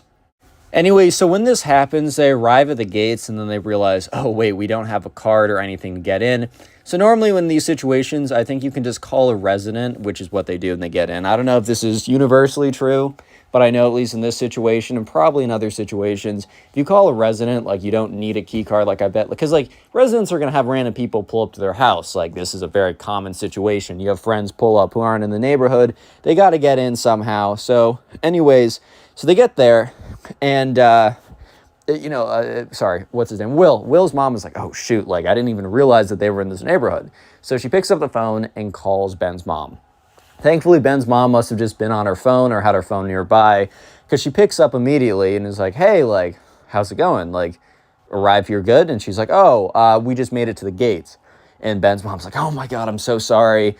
Like, I'm still getting used to this neighborhood. I just moved in. You're not the first person I've forgotten to, give like the temporary passcode to, or have scheduled in that you're coming. Like, I'm so sorry. Honestly, not that big of a deal. Like, it would have been a big deal if she was like, Will's mom was waiting there for like an hour or something and it was actually an issue. But honestly, since you're freshly into a neighborhood like this, like, I know personally, I'm forgetful with everything, so I could totally see not being used to this and just absolutely forgetting. Anyways, though, so eventually right after Ben's mom calls up the person working the thing and saying like, hey, this is the person, like, you can let them in. Person at the gate asks for like a flash of ID and it matches up, whatever, so they let them in. So anyways, Will and his parents, or I guess just his mom, I don't think his dad showed up, or I didn't hear about his dad, so maybe the dad was there and has played zero role, which could very well be true. But anyways, let's just say Will and his mom were driving in, and they were just like looking around at the houses. And there's a reason why this is a gated community, bro. Like, the houses were at least like 5 times at a minimum. Like, the cheapest looking house was at least 5 times as expensive as Will's house and the average house in the neighborhood, because Will lived in a pretty average house in a pretty average neighborhood, right? Like, Will's parents did fine, like, very just like normal standard American, right? So anyways, they kind of pull up, and the Waze direction type thing brings them all the way to like the end of this gated community. And it's kind of funny. It was like, the more expensive the house, the farther back it was. So it was almost like a gradient of like more and more and more expensive the farther you went back on the slider or whatever. It's pretty funny. Anyway, so eventually they make it to the very end of the neighborhood, which, like, with probably one of the two most expensive houses there. And yeah, sure enough, that's the house that Ben was in. One of the 2 most expensive houses. And okay, so one thing I will say, and I have to say this in almost every spoiled kid video, just because a person's parents have a lot of money, or even an above average amount of money, does not necessarily make them a spoiled kid. Being a spoiled kid is honestly just how you act. Like, your parents could literally have an average amount of money or even be broke, but if you have the mentality of a spoiled kid, you could still be a spoiled kid without even being physically spoiled. You know what I mean?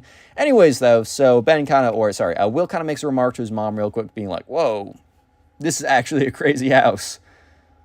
So they pull up into the driveway, and a woman opens up the door and walks out to greet them. Assumably, it's assumed that it's Ben's mom, and it turns out to be. So they walk up to the front door. She welcomes them in or whatever. And they walk in, and so Will sees Ben sitting in their kind of living room area, and he's on his phone, whatever. Ben kind of looks up quickly. He's like, yo, what's up? And then looks down immediately. Which at first Will kind of like brushed off as him being shy or him being, I don't know, just like kind of like anxious and being on his phone instead. Which, by the way, guys, if you're in a social gathering situation, and especially if you're trying to make friends, probably one of the worst things you can do is just be on the phone. It's like when, you know that meme of like, oh, when the baddies pull up and you whip out your weather app and you figure out like exactly the temperature it's going to be in Hawaii 7 years from now or something. Yeah, it's kind of like the same situation here. However, what it actually was, which, you know, Will kind of assumed after the fact, was Ben had just no intention of talking to one of the pores, right? Which sounds like, whoa, that kind of came out of left field. You guys will see in just a second that is exactly what he was thinking low-key. Anyways, though, so Ben's mom was like, hey, so dinner's actually going to be ready sooner than we expected. I didn't time it right. So, sorry, Ben and Will, you guys are not going to have the most time together before dinner. Which in Will's mind was like, okay, whatever. Like, I'm pretty hungry anyways, so this is not the worst deal ever.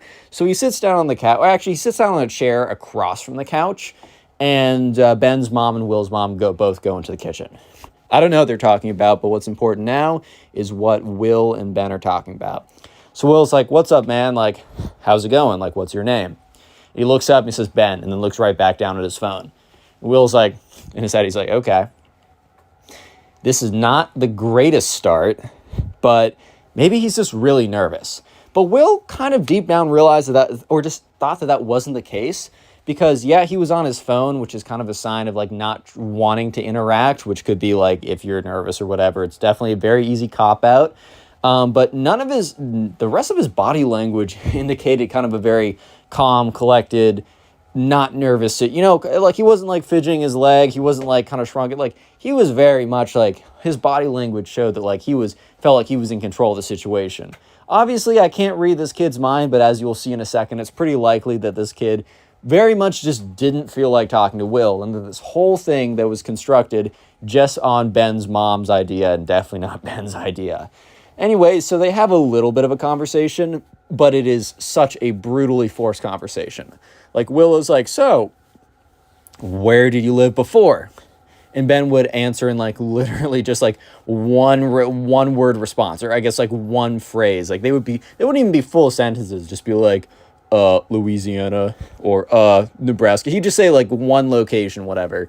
And then Will would be like, okay, cool. Like, have you met anyone else in the neighborhood? No. Have you been to the mall? No. Well, there's these really cool places in the mall. You should go to these places. Dead silence. So, do you have any pets? No. And then you see like a dog walk by. Like, it's such an awful conversation, which Will is then very excited to hear Ben's mom say, hey guys, like dinner. I hate to rip you away, but it's dinner time. And in Will's mind, he's like, rip me away?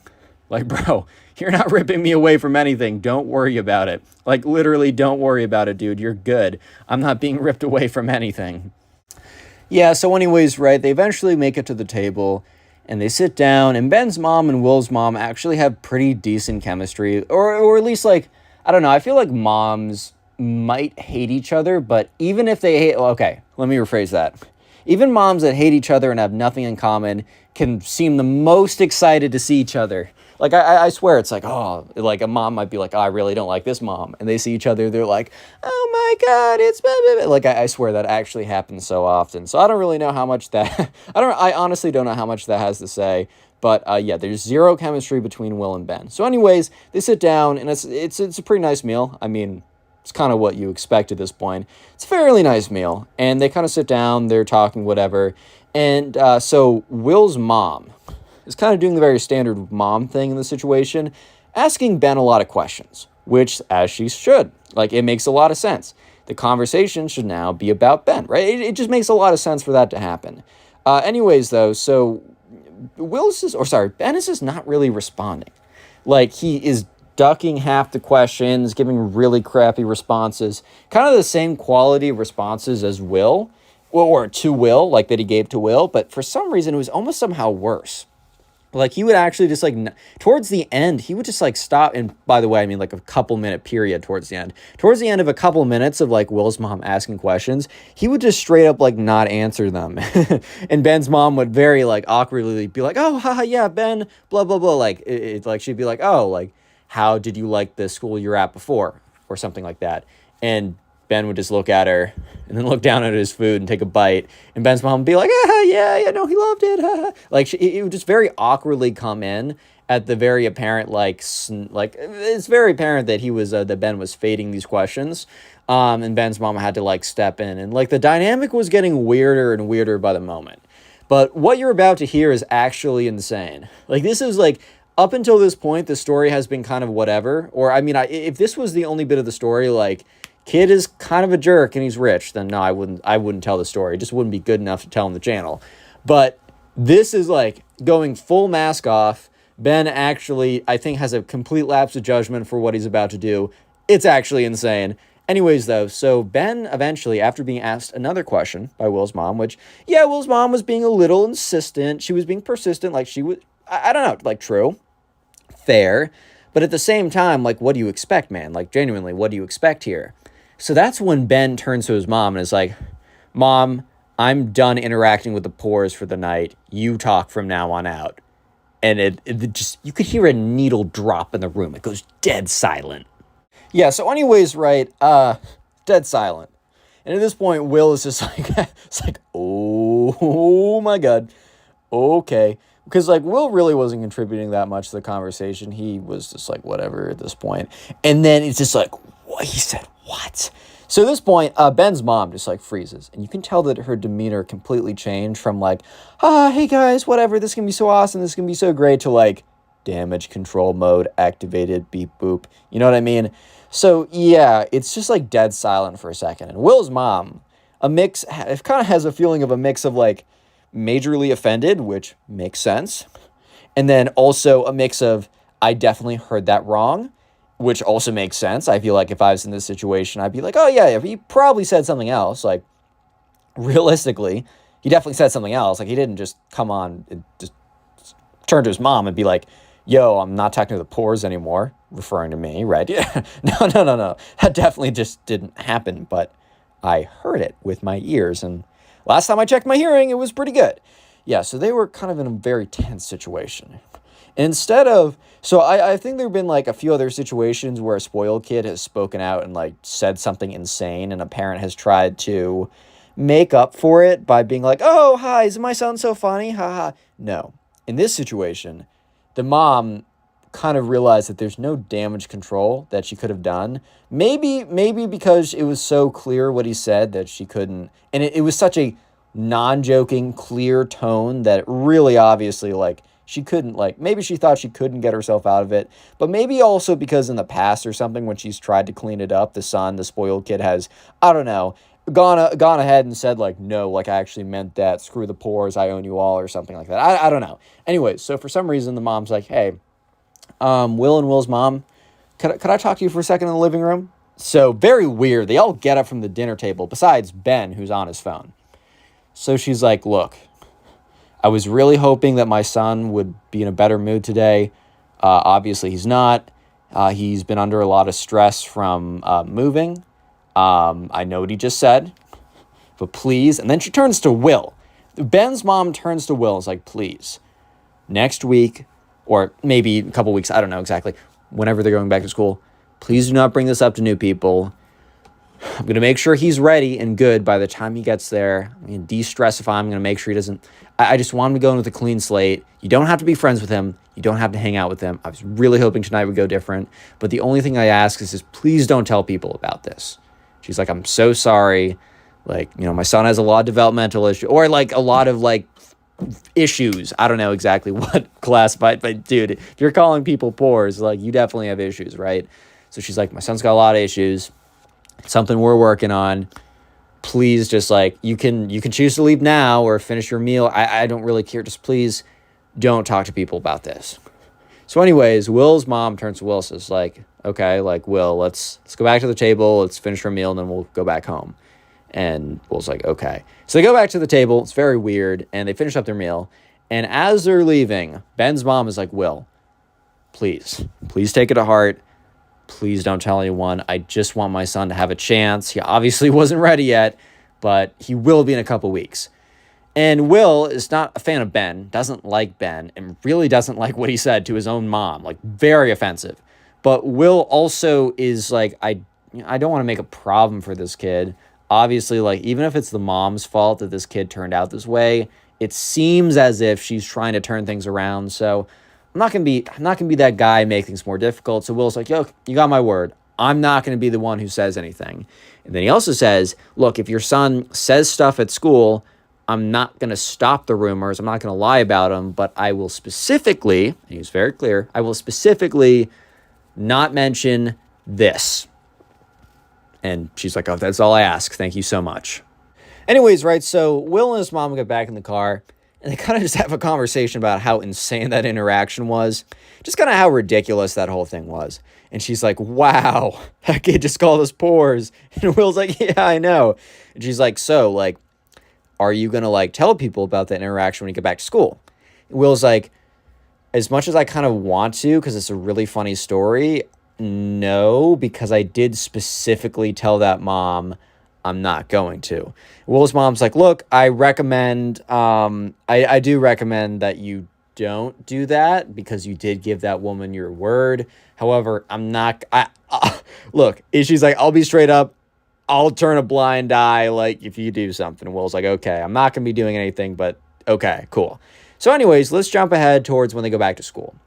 A couple weeks later, school starts up for the first time, and sure enough, Ben shows up. Will wasn't even sure if they were going to, like, show up, like, if Ben was even going to show up, because, like, maybe just was determined that he wasn't prepared for, like, other people. I don't know how else to say it, man. Like, just simply was not prepared to deal with other people. I don't know. Anyways, though, so yeah, he shows up, and very first class, and this is, by the way, Ben immediately owns himself, so get strapped in for that. But anyways, very first class, they all sit together, whatever. The teacher's like, hey everyone, welcome to the school, like, or welcome back to a lot of you guys, and also welcome to the few of you here that I see are new. This was like, I think like a homeroom type class, so maybe like 30 people there, and there's like 2 or 3 that were new, including Ben. And so he's like, all right, I'm going to have everyone go around and introduce themselves and give a fun fact about themselves. So people go around and they say their names. And I've personally always kind of disliked the fun fact type thing. Like, I've always kind of disliked giving a fun fact because I feel like if my fact is too fun, I don't feel like talking about it. Like, for example, really my fun fact would be, I run a YouTube channel with almost 800K at this point. Like, I don't want people to know that. Like, I genuinely go out of my way to make sure that people don't find out. And if they question me, I'm going to be like, yeah, sure, whatever. Like, this is me. But I just don't like presenting myself with that. So then all of a sudden it's like, okay, I don't want a fact that's too fun. But a fact that isn't too fun is normally super boring. And I usually go with that, like, oh, I have a dog. And everyone's like, oh, okay, whatever. Like, I don't know. That's personally why I don't like the game. Anyways, though, so people are going around, they're saying a name, saying something kind of boring and stupid. Up until Ben goes, he's like, hi, he's like, hey, my name's Ben. Not really paying attention, whatever. He's like, my fun fact is my dad owns a yacht. What? Yeah, so just not the fun fact that you'd want to lead with. Like, even if your dad does own a yacht, which, by the way, if your dad owns a yacht, feel free to, like, drop me a super chat in the comment section. Like, if you want to give a super thanks, if your dad owns a yacht, then, like, that'd be kind of cool. Anyways, though, yeah, to prove you're not spoiled, give me money. Yeah.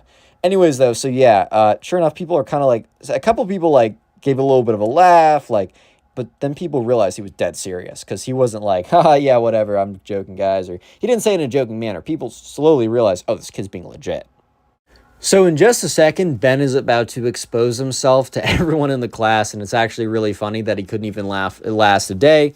But real quick, if you made it this far into the video, I'd like you to comment spoiled down below. That will be the secret word of the day, and if you comment spoiled, I will know that you made it this far into the video, which is a lot of watch time, and it really helps me out, so I appreciate it. By the way, if you're listening to this on Spotify, make sure you rated the podcast 5 stars and that you've answered the poll/Q&A, whatever question that pops up. And also, finally, if you made it this far into the video, there's a chance that you've been binge watching these videos, aka sitting down either on YouTube or Spotify or a combination, and just watching a bunch of these videos in a row. And if you don't know, one of the best things you can do for my channel, it helps me out the most when you guys sit down and watch a bunch of my videos in a row, or watch one of my very long compilation videos, which essentially is doing the same thing. Please comment down below if you do that, and then also let me know in the comment section what you were doing while binge watching the videos. Like, are you playing video games? Are you trying to go to sleep? Are you just background noise? I'm super curious. Like, are you operating a forklift? It's a joke I made in the last one, but who knows, man. Anyways, though, so they're in class. And after going around and introducing with a name and a fun fact, the teacher then decides to kind of press the new students a little bit more on some information, saying like, hey, like you new, I have you down as like new on the sheet, so let's have the rest of the people get to know you a little bit better. So she's like, hey, I want you to tell me a little bit about where you are from, your hobbies, so that people, if you hear, and then she's like, hey class, if you hear like a hobby that you have in common, feel free to go up to them after class and talk to them. It's actually not a bad idea, like having the new kids say a lot of general information about themselves, so that kids that want to like become friends with people, or the new kids can go in with like a bit more information to go on. Like if someone says I love Star Wars, and like, for example, I go up to them and be like, hey, how did you think about the new Ahsoka series? And then we could have a conversation from there. Like it's actually a pretty good idea. Anyways, though, so the first kid goes and he goes through a long list or whatever, but eventually it comes around to Ben, the spoiled kid. And Ben whips out a classic line. He looks at the teacher. Oh my God, dude. He says, I'm done talking to you brokies. And he goes on, he whips out his phone. And the teacher's just like, huh? Like everyone in the class is just like slack-jawed at this point. Like, dude actually is, like, playing a freaking character, bro. Bro watched one Andrew Tate short and is now calling everyone brokies because they don't have a massive trust fund dad, bro. Like, that's actually the funniest thing I've ever heard. So the teacher's like, excuse me? And, like, at this point, Ben starts getting mad. He stands up. He's like, yeah, I don't want to have to talk to you brokies anymore. I only want to be surrounded by people who have been the true ones. That it kind of goes on this, like, rampage about how his father could buy all of them and then still have more money left over than like a small country, that all of them are useless little drone minion Russian serfs to him, and that he owns all of them and that they're not even worth a second of his time, and he storms out of class. Ben, from that point on, never shows up to class again. In fact, so he obviously, Will goes back home, tells his mom, oh my God, you're not going to believe this. So she's like, oh, wow, that's crazy. And she's like following Ben's mom's Facebook.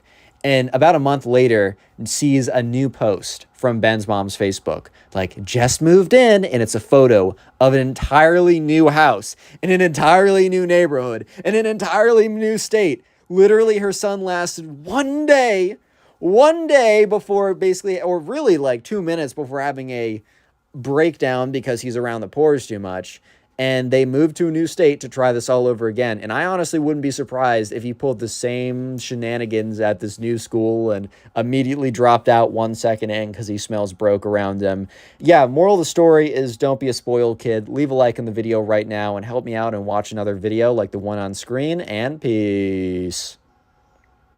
How's it going, everyone? Welcome back to a brand new video. Today we got a story time of a spoiled kid who destroys the entire zoo. So the spoiled kid thought that he was an actual genius and an expert at the zoo, and that he knew a lot more than the zookeeper, and let's just say that that is not how it went down. So yeah, leave a like on the video right now to claim your free nothing. Subscribe with notifications if you are new, and with that being said, let's just jump right into it.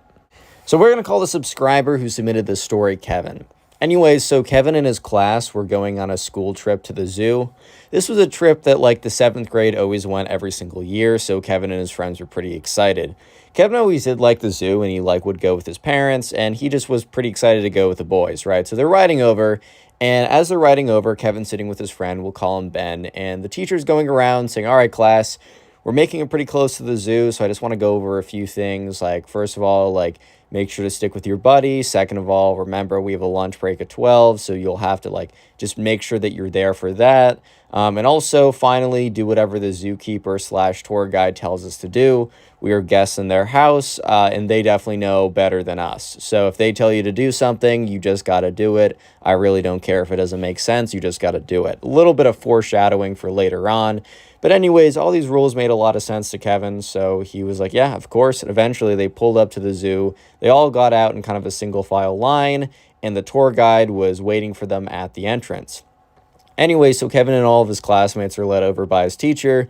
The tour guide's like, hey guys, like, welcome to the so-and-so area zoo. Like, I'm so excited for you guys to be here. My name is tour guide Will. My name is tour guide Will. You can call me that.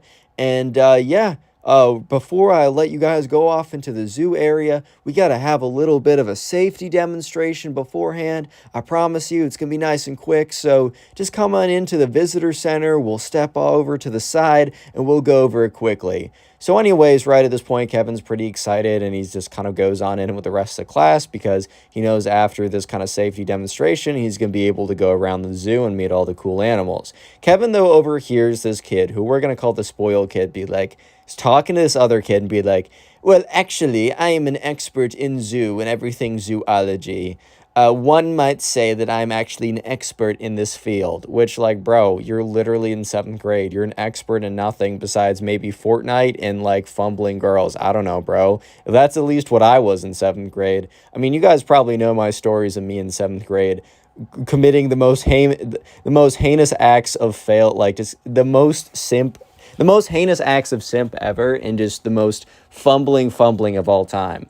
But that's not today's story. That'll be either a special anniversary story or like when I hit 1 million subs or something, I'll do a compilation of all my worst moments personally. Anyways, though, yeah, bro, you're not an expert at zoology. Let's be real here.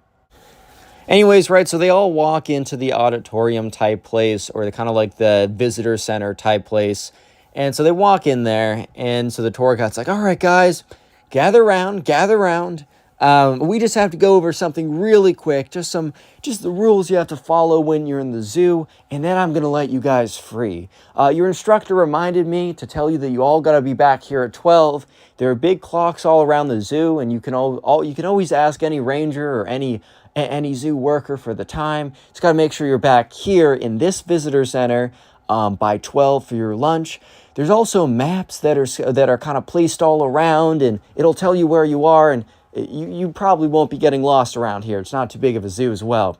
Anyways, let's just jump into a few of the safety features. So anyways, right, this is not the first time that Kevin has heard all of these safety instructions before, so he's kind of tuning out a little bit. So he's kind of going through the rules of the park or whatever. So you can't leave the park until everyone does. So you can't like leave the exit. Well, and that might just be a school rule. I don't think it's a normal rule. I think you're allowed to leave the park whenever you want if you're like a fully functioning adult. However, since they're with the school, the tour guide Will decided to say that. But this is where things got interesting.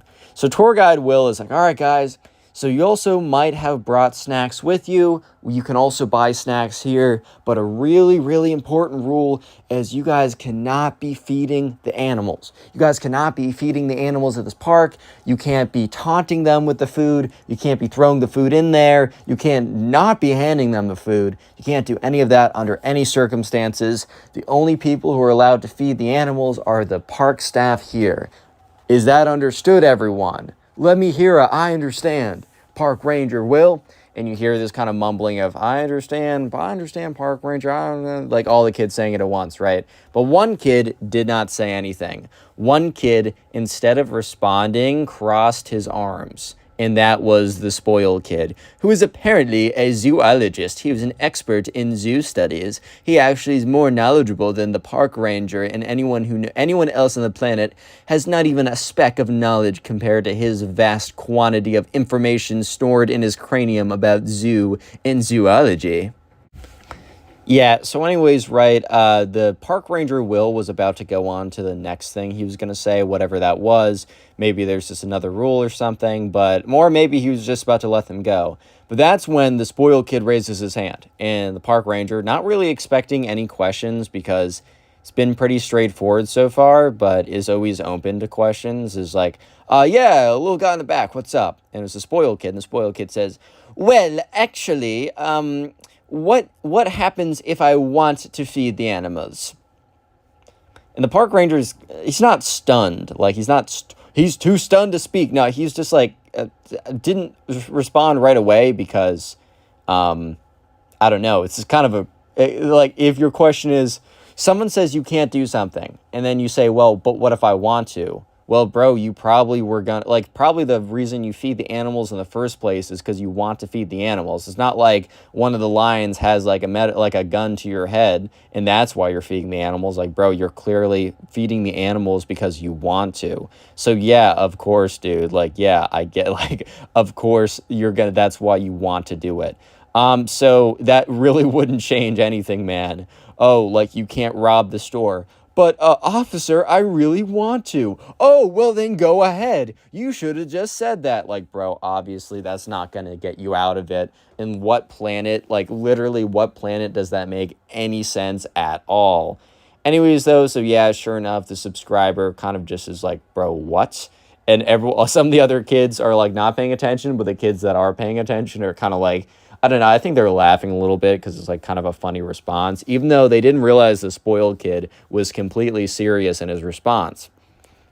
So yeah, sure enough, right? The subscribers kind of watches as the park ranger Will is like, oh well, buddy, I'm sorry, but that doesn't really change the situation here. You see, no one, whether they want to or don't want to, can feed the animals. The only people who can feed the animals at this park are the rangers or anyone or any of the employees here who've been trained properly. And the spoiled kid's like, well, actually, I'd like you to know that I am really knowledgeable in zoo studies, and I believe that I am allowed to feed the animals because of my vast quantity of knowledge. I understand, Mr. Ranger, Will, or whatever, if you don't want to let all the other plebeians, all the other serfs around me, the lessers who do not have the vast quantity of zoo knowledge as I do, if you don't want to let them feed it, I can understand because they might like feed the lions wrong, but you gotta understand that I know a thing or two about a thing or two, so I think it's okay if I feed the animals. And at this point, the subscriber's like literally shaking his head. He's like, bro, what? Yeah, so at this point, the park ranger is kind of just confused of how to go on from here. The park ranger's like, that's really cool that you know a lot about the animals. And, you know, I'm sure me or any of the other staff, faculty here would be really happy to talk to you about the animals if you want to. And there's so many animals here, and some you can even interact with. Like there's a petting zoo type area, but it really doesn't matter how much you know about the animals, man. You really can't be feeding them. And the spoiled kid is like, well, no. What I'm trying to get across to you is that I actually know a lot about the animals, and that is why I should probably be allowed to pet them when I want to. And the zookeeper's like, sorry, man. This is kind of my final response. You're not allowed to pet. You're not allowed to feed the animals. The spoiled kid is like, oh, okay, Mr. Zookeeper or whatever. So yeah, by that response, you can probably tell that the spoiled kid is not gonna be the best listener in this situation, if you know what I mean. Like he's definitely not gonna be like the number one most attentive rule follower on planet Earth. But anyways, right at this point, the subscriber Kevin is kind of just like, okay, can we get along with this? Can we get a move on? Like the spoiled kid is really wasting my zoo time right now because he thinks that he is some genius zoologist and therefore he should be allowed to to feed the animals. Like, bro, that literally makes no sense and you know it. Anyways, though, eventually the zookeeper goes over one or two more things and it's like, all right, guys, well, with that all being said, make sure to follow the rules, and that's all I got to say. So go on out. So everyone goes on out, and you were instructed to kind of stick with your buddy because they had like the buddy system or whatever, which, dude, the buddy system is low-key flawed. Like, if both people Like, if both people, like you and your buddy, don't show up, well, bro, like, which buddy is going to say my buddy isn't here if you're both not there, man? Like, you know what I mean? Yeah, so anyways, right, sure enough, the subscriber, Kevin, he was going around, and he was just kind of like going around with his buddy Ben, and they were just seeing all the animals. It was a pretty good time. I mean, Kevin really does enjoy the zoo. He goes there with his family on his own liking, so this was a pretty cool day for him. Unfortunately, yeah, the spoiled kid at some point in the story will end up ruining it, not just for Kevin, not just for Kevin's class, but for everyone at the zoo that day. But you guys will just have to stick around to see how that happens. Anyways, though, so Kevin and his friends are going around to all these different exhibits, and that's when eventually they bump into the spoiled kid, and the spoiled kid is all alone.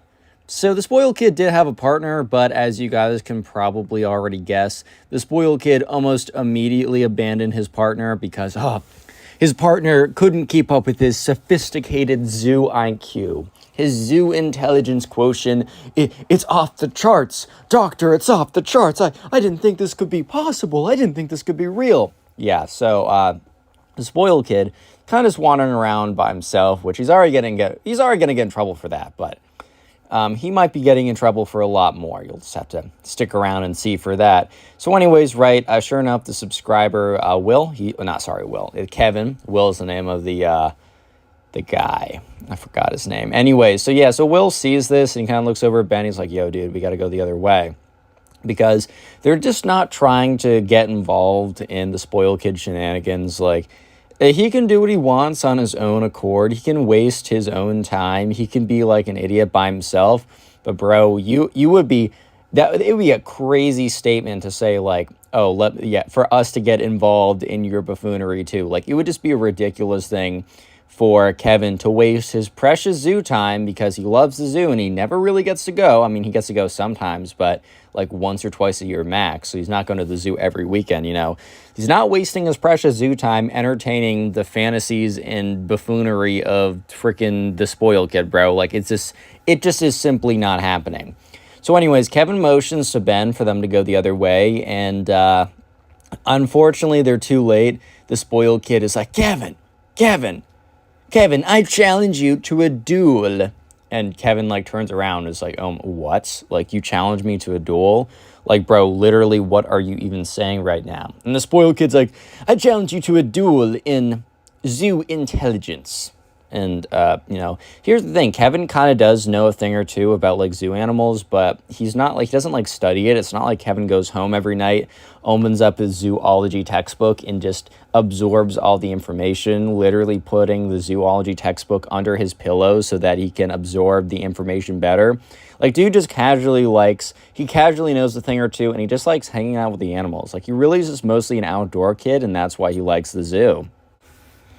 Anyway, so Kevin kind of realizes he's not going to get out of this, so he's like, sure, we can do one question. The spoiled kid's like, okay, tell me, is it true that a tiger is a species of fish? So obviously Kevin's like, no. The spoiled kid starts laughing. He's like, you simpleton, you fool. A tiger actually is a species of fish. And the subscriber, Kevin's just like, bro, what? Like, what are you saying right now? Like, very clearly a tiger is not a species of fish. Like, I honestly don't know in what world you came to that conclusion, bro. Like, genuinely, I'm so confused right now. So this spoiled kid goes on to say, yes, in my vast studies and research, it is actually a fact that only true zoologists, only 0.01% of zoo scientists really understand the truth. And that is, tigers are actually a species of fish because of the fish-tiger principle. That's it. That's why. So, yeah, you lost the duel, buddy. Sorry. You're just kind of a low IQ individual. So at this point, Kevin's just like, okay. And Kevin's actually really happy right now because he thinks that this means that he actually can go away and that the spoiled kid can leave him alone and Kevin can go back to enjoying the zoo. But no. The spoiled kid's like, Kevin, where are you going, bro? Come on now. Kevin's like, dude.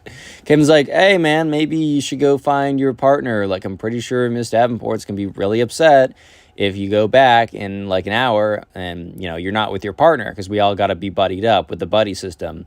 He's like, the buddy system is for low IQ individuals like Miss Davenport and yourself. I am a free thinker, zoologist, PhD, 1000 IQ, top 1% intelligence individual. That is me. I don't know about you, buddy, but I know about me. So, yeah, Kevin's like, I wonder why no one likes this kid. Such a mystery, man. Such a mystery. Anyways, right, so at this point, Kevin and Ben are trying to make an escape. And that's when the spoiled kid is like, Kevin, you want to see something cool? Since I am such an expert zoologist, I will show you what it is like to feed the tigers. At this point, Kevin's like, yo, wait, what? Whoa, dude, what? Yeah, so anyways, the spoiled kid goes on to say, yes, so I've been training and studying the ways of the animals for so long that unlike the zookeeper, who is actually, I hate to break this to you guys, also a low IQ individual, actually, I am well-trained, well-versed, and honestly I think I'm just best fit for feeding the tigers. So they were near like the tiger exhibit. And so anyways, the spoiled kid reaches into his backpack and pulls out like a granola bar. And so at this point, Kevin's like, dude, that was like the one rule. Like the one rule that these zoo people actually cared about was that we don't feed the tigers. Like, bro, if you get caught feeding the tigers, like, we might all get sent home. That's how serious they sounded about it. And the spoiled kid's like, dude, you don't understand. They don't want you guys to feed the tigers. They don't care if I do. He just couldn't say that in front of all you guys because you'd be like mad jealous and stuff. And the subscriber, like, Kevin is like, dude, no, dude, you're not some genius zoologist. Tigers literally aren't fish. I don't know how to say that to you. Like, is this not true? And also, the rules for not feeding the tigers is probably not because you're not expertly trained enough to. It's probably because they can't just have random people for like liability risk. And probably tigers' diets aren't made up of like crappy granola bars, bro. I don't know how else to say it. At this point, the spoiled kid's like, whoa, I feel a little hostility coming over from this side of the room. Like, I get it. Like, I would be kind of mad too if I just wasn't super well versed when it came to, all things animals and was kind of an idiot thinking the tigers aren't actually fish. If I was like that, I'd be pretty mad too. In fact, I would just stay in bed all day and sleep all night. So yeah, I'd be jealous too, man. I get it. So at this point, right, Kevin was starting to realize that this kid was actually being serious about feeding the lion his like crusty old granola bar. So Kevin's like, dude, come on, you don't actually do that. And the spoiled kid at this point is like, Kevin, it is so clear to me how jealous you are just because I am an expert at zoology and you are, well, how do I say this? Not an expert. And Kevin's like, no, dude, come on. You impress me so much. It would impress me so much if you didn't feed the lion, if you were restrained on your abilities because you're just so humble. Yeah, as you can see, Kevin is struggling to figure out a good excuse because the normal excuse of, dude, just don't do it is not going to work for this kid. So Kevin's like struggling to figure out what he can say to get this kid to stop. He's like, dude, come on, please, dude, relax. And at this point, Kevin just realizes, wait a minute, like, he probably can't even get into the lion's cage. Like, we're definitely good. So Kevin's like, oh, bro, like, well, how are you even going to feed the lion? Because this was like glass. This was not bars. If it was bars, like a barred like cage or whatever, you could definitely slip a granola bar through the bars. I think for some like creatures that would be okay, but definitely for like lions, bro, you're not going to have just little measly bars where you could like a little kid could slip his hand in. Then it can be a num munchy yum time snack for the lions. You know what I mean? So yeah, they had kind of like a glass container, but there was a door because it's like someone had to go in eventually, right? So this is where it was situationally pretty bad, and I'm pretty sure someone got fired because of this. But there was a zookeeper key card lying on the table. I cannot be kidding you, bro. It was lying on the table. And Kevin looks over to the table and he notices it. He makes eye contact. He's like, He kind of just freezes for a second. And that's when the spoiled kid looks at what Kevin's looking at. He's like, oh, well, you don't think I can get in there, Kevin? Well, then why look at my luck? There's a key card right on the table. And Kevin's like, dude, no. Dude, come on. Like, dude, don't do this. Like, you know this is bad. And he's like, Kevin, I don't think this is as bad as I think. I think you're just a little jealous boy. Now watch me as I perform my 10,000 IQ zoology feeding technique. It's actually really, really impressive. So at this point, Kevin turns to his friend Ben. He's like, yo, we got to get out of here. One, because like, hey, bro, if you go into the cage, who even knows? But also just like guilt by association. He's like, I got to go. And the spoiled kid's like, wait, no. So the spoiled kid really quickly rushes over and hits the key card on the gate. And it like clicks green, meaning that the door unlocks and he can enter. So at this point, Kevin is just like, go. So he starts running. He starts sprinting. He's like, you know what? I hate to be a snitch, but I got to be a snitch. So Kevin and his friend Ben, they run over, and that's when they try and find a zookeeper or whatever. So they find a zookeeper, not the zookeeper Will, but just like a random one. And he's like, someone left someone left a key card and the lion cage. And the zookeeper's like, yo, boys, relax. What's going on? And as he says, relax, what's going on, you hear, meep. Attention, everyone. We insist that you calmly and orderly go to the nearest exit. So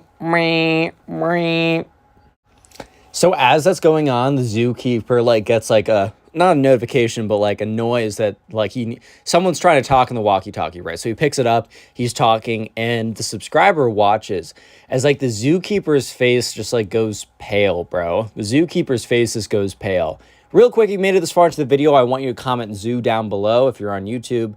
And if you're on YouTube, make sure you subscribe, left a like with notifications on. And also, if you're listening to this on Spotify, I also post on YouTube. It's actually my main place. But if you're listening on Spotify, make sure you rated the podcast 5 stars, follow the podcast with notifications on. And also, there's probably a poll question somewhere. Please answer that. And if you're on YouTube, I'm on Spotify and vice versa. Anyways. So yeah, sure enough, the guy picks up the walkie-talkie and his face is drops. And he looks at the kids, he's like, kids, go to the exit right now. He was being so serious. So at this point, the subscriber, Kevin, is kind of freaking out because all he knows is he left Kevin after he opened up the thing and the lion's nest or whatever. And then all of a sudden, after he ran away for a minute and found a zookeeper, this really ominous alarm, which is still going off. It's still meh. It's still going off right now. It's attention, please. May I have your attention, please? We ask you calmly and orderly, make your way to the nearest exit, whatever, right? That's been going on in the background this whole time. So anyways, they all go to they run to the, the kind of the community center or whatever. And they notice that there are two kind of armed zookeeper at the door. So they get to the door, which is shut, and they're like, boys, come in. So they open the door and they shut it and basically lock it behind them. So the teacher's in the community center, frantically looking for people. And she's like, Kevin, Ben, oh my God, okay.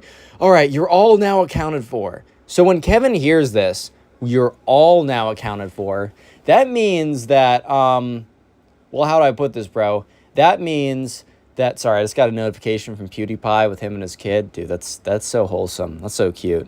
I was a big PewDiePie fan back in the day. Sorry, distracted. Anyways, that means that the spoiled kid is in the room as well.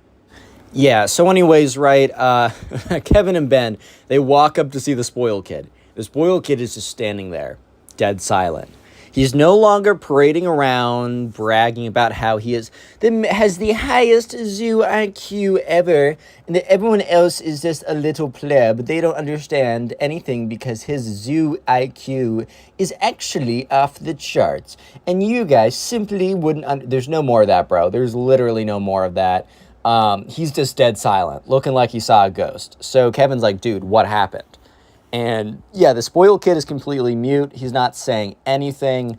And at this point, they kind of realize that, probably something bad went down. I think it's just a pretty fair assumption to think that just something not good, that Yeah, that there's probably a connect. At a minimum, it's fair to assume that there's probably a connection between the spoiled kid entering the lion's cage and then also the alarm sounding 1 minute later, basically telling everyone in the zoo they needed to evacuate immediately. Like, odds are there's probably a connection there, you know what I mean? So yeah, sure enough, right, the subscriber realizes that they're not going to get any more information out of the spoiled kid at this point. So they're like, okay, screw it, whatever. And so the subscriber goes over to Ben and they both walk over to the teacher who's frantically looking around. Not frantically looking around because all the kids are now accounted for, but frantically like on the phone talking with their supervisor. And so so basically Kevin and his friends start walking around and everyone's talking, everyone's chatting. You see the doors open up and like random visitors of the zoo are like ushered in or whatever. And so they're trying to figure it out.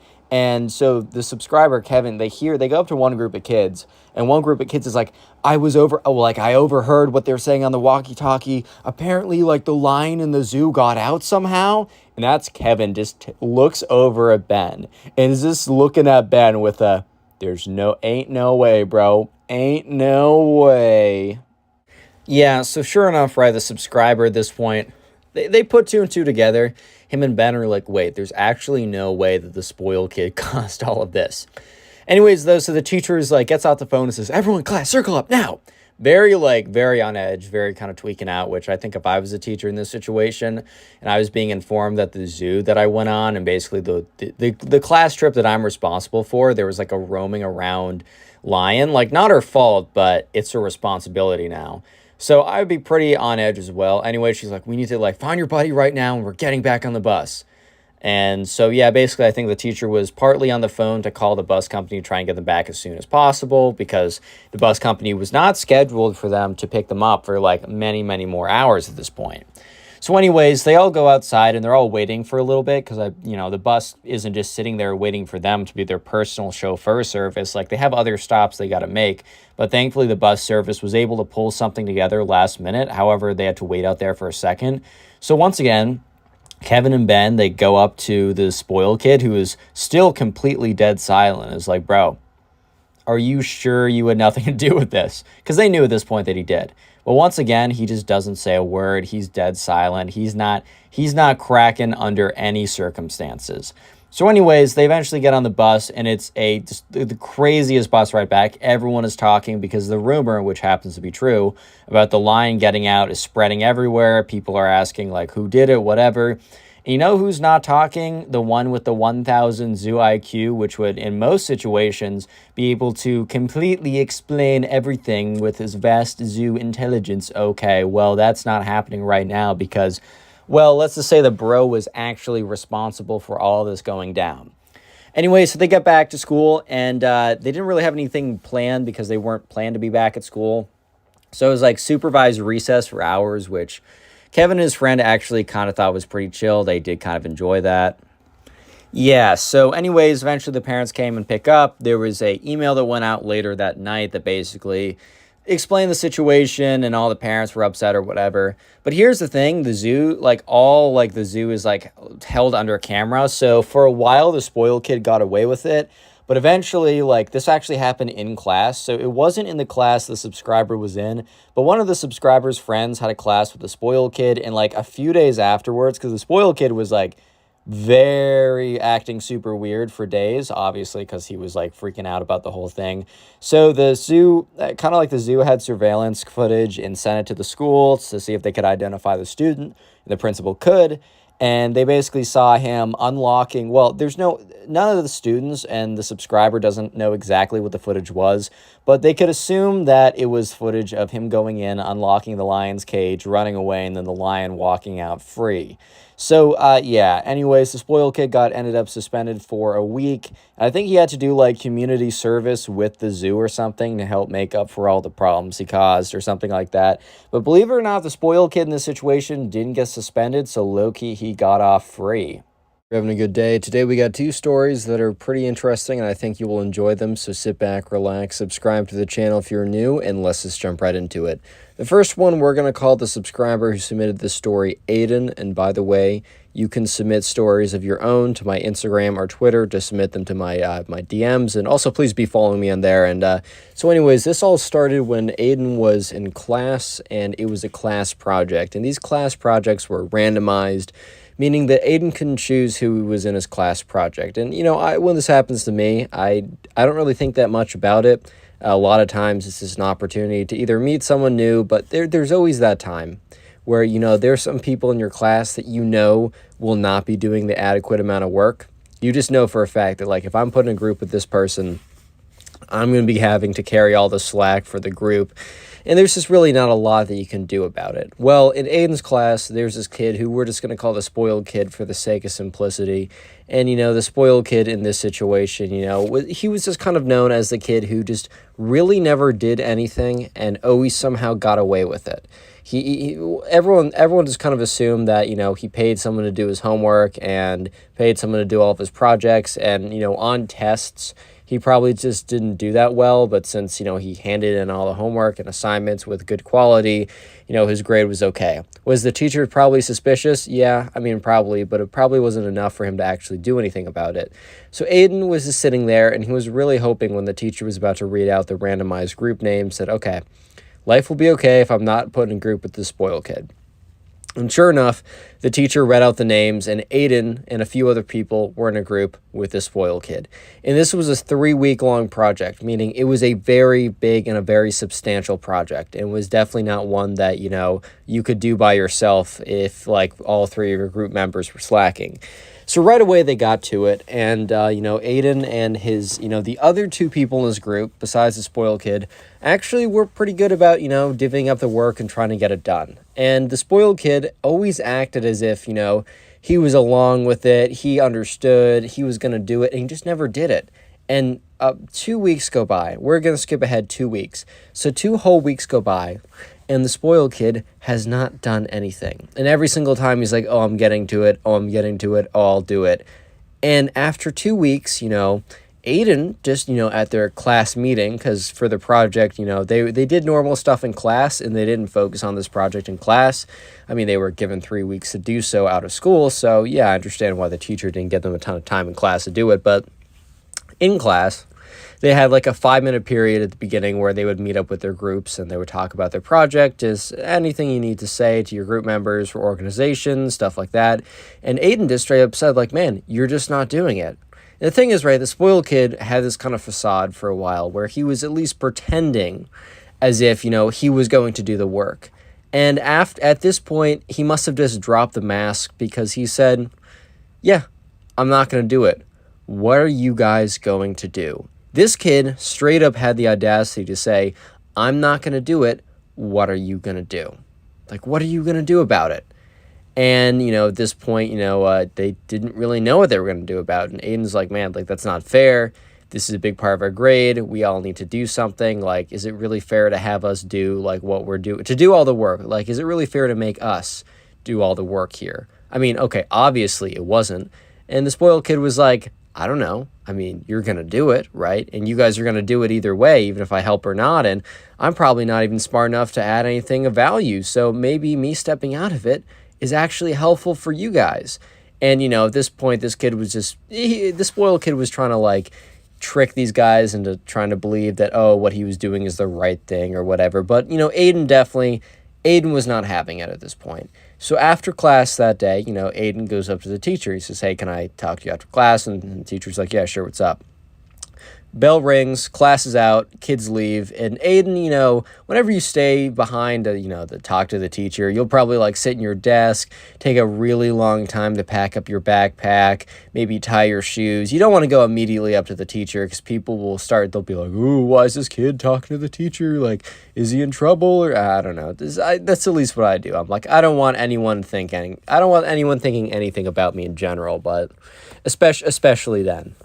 And, you know, so he waits for the teacher, and, you know, once everyone's packed out or everyone's left the classroom, you know, the teacher's like, hey, Aiden, like, what's up? What do you want to talk about? And Aiden goes on to explain everything that just happened. And the teacher's like, wow, that's really unfortunate. I'm sorry to hear that. He said, I definitely can intervene. I definitely can step in and try and help here. He said, however, I feel like it would be best if you just continue to try and, get the spoiled kid to do something. It's not the end of the project yet. I understand you guys might feel like you're behind because you're working as 3 people for a project intended for 4. He said, thank you for letting me know. We will keep this kind of line of communication, we will keep this line of communication open because I really need to know what is actually going on, especially when it comes to the grading process. But for now, all I really ask is just try and get to him, try and make sense for him, because, and the teacher actually admits, and I don't know if the teacher was supposed to admit this, but the teacher admits to Aiden that, the spoiled kid's grade it's kind of in a limbo period where because this project's pretty big, if the spoiled kid does really bad on this project, then, he might end up being in kind of the failing or very severe standing in the class, right? And that could mess up a lot of things. He said, I feel like, this kid knows that, that he really needs to do well on this, and that I said in the beginning I will be checking for individual participation. He said, I don't know. This kid knows that this is kind of his big ticket to either make it or break it with this assignment. So he said, I just want to hold out. And Aiden can understand that. He definitely can see where the teacher's coming from. And it's not like the teacher said that's too bad. The teacher is probably, it sounds like by this conversation, will issue a punishment if necessary. Just wants to give, the spoiled kid a little bit more time to do the right thing. So anyways, Aiden goes back to his group members, and Aiden doesn't necessarily tell his group members that he told on the kid because he doesn't want to have that kind of reputation of because the thing is, the project wasn't over and he's already told the teacher. I think that Aiden did the right thing here because the teacher has the right to know. And also because, Aiden shouldn't have to do the work of 2 people if he's not supposed to, right? And anyways, the week goes on and more time goes by.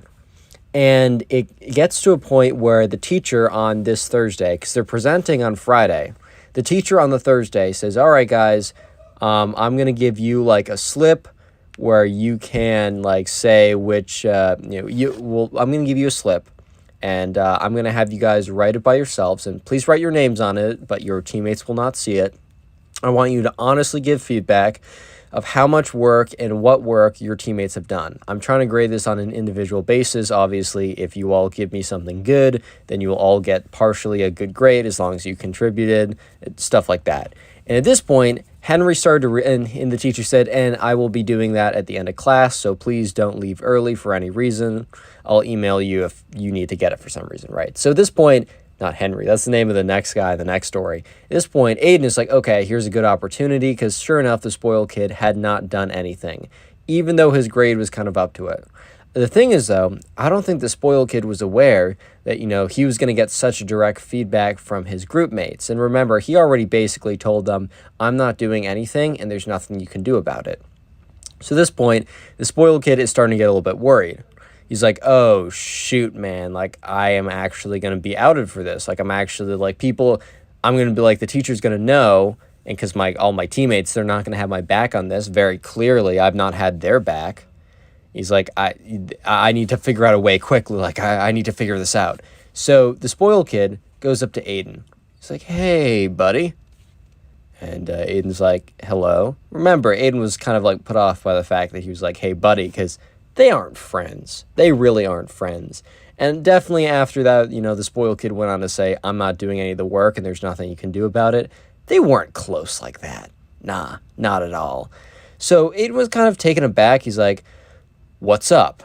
And in his head, he's like, what do you want from me? Because honestly, that's what it's all about. What do you want from me? You wouldn't talk to me otherwise, and I know that for a fact.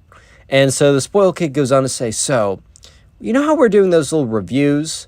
Those little, performance reviews? And how you're going to rate how much everyone else contributed?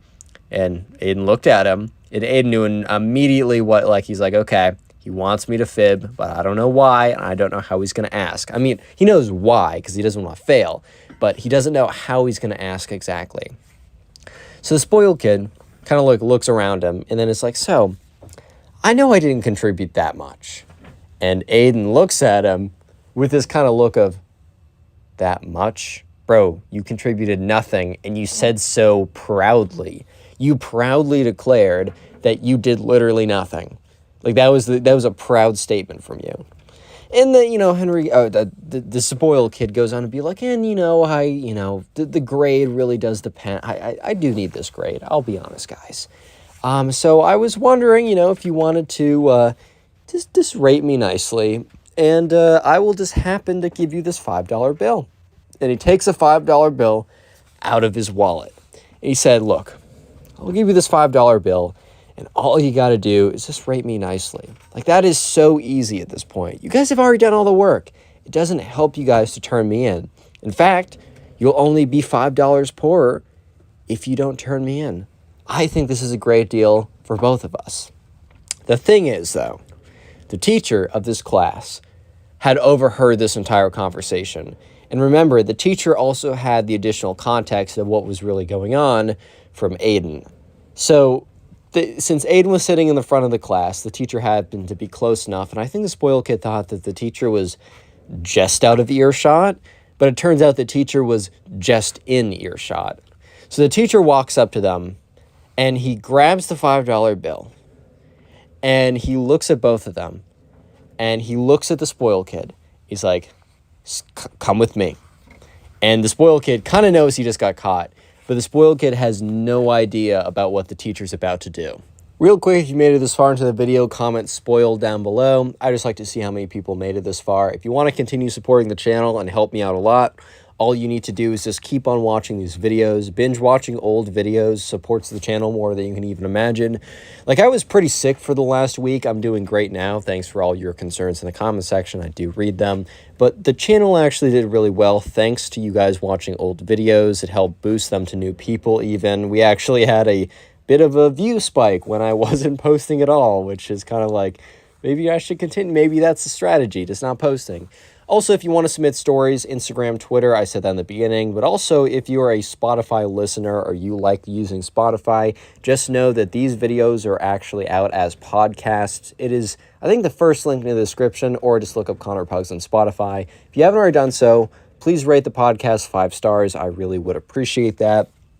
With that all being said, leave a like if you haven't already, subscribe with notifications on, and let's get into the rest of the story, and then the second story, which I think is pretty cool too. So the teacher has caught the spoiled kid at this point, and the teacher is like, asked the spoiled kid to come with him. And most people, in this position, of the spoiled kid's position, was probably thinking like, ah, shoot, I just got caught. I'm probably gonna have to go to the front office. He's probably gonna have a private talk with me. But this teacher was on demon time, bro. This teacher was he was just, for some reason, the teacher wanted to make a kind of an example of this kid. So the teacher walks to the front of the class. He's like, I need everyone's attention. And this is where the spoiled kid knows that he messed up.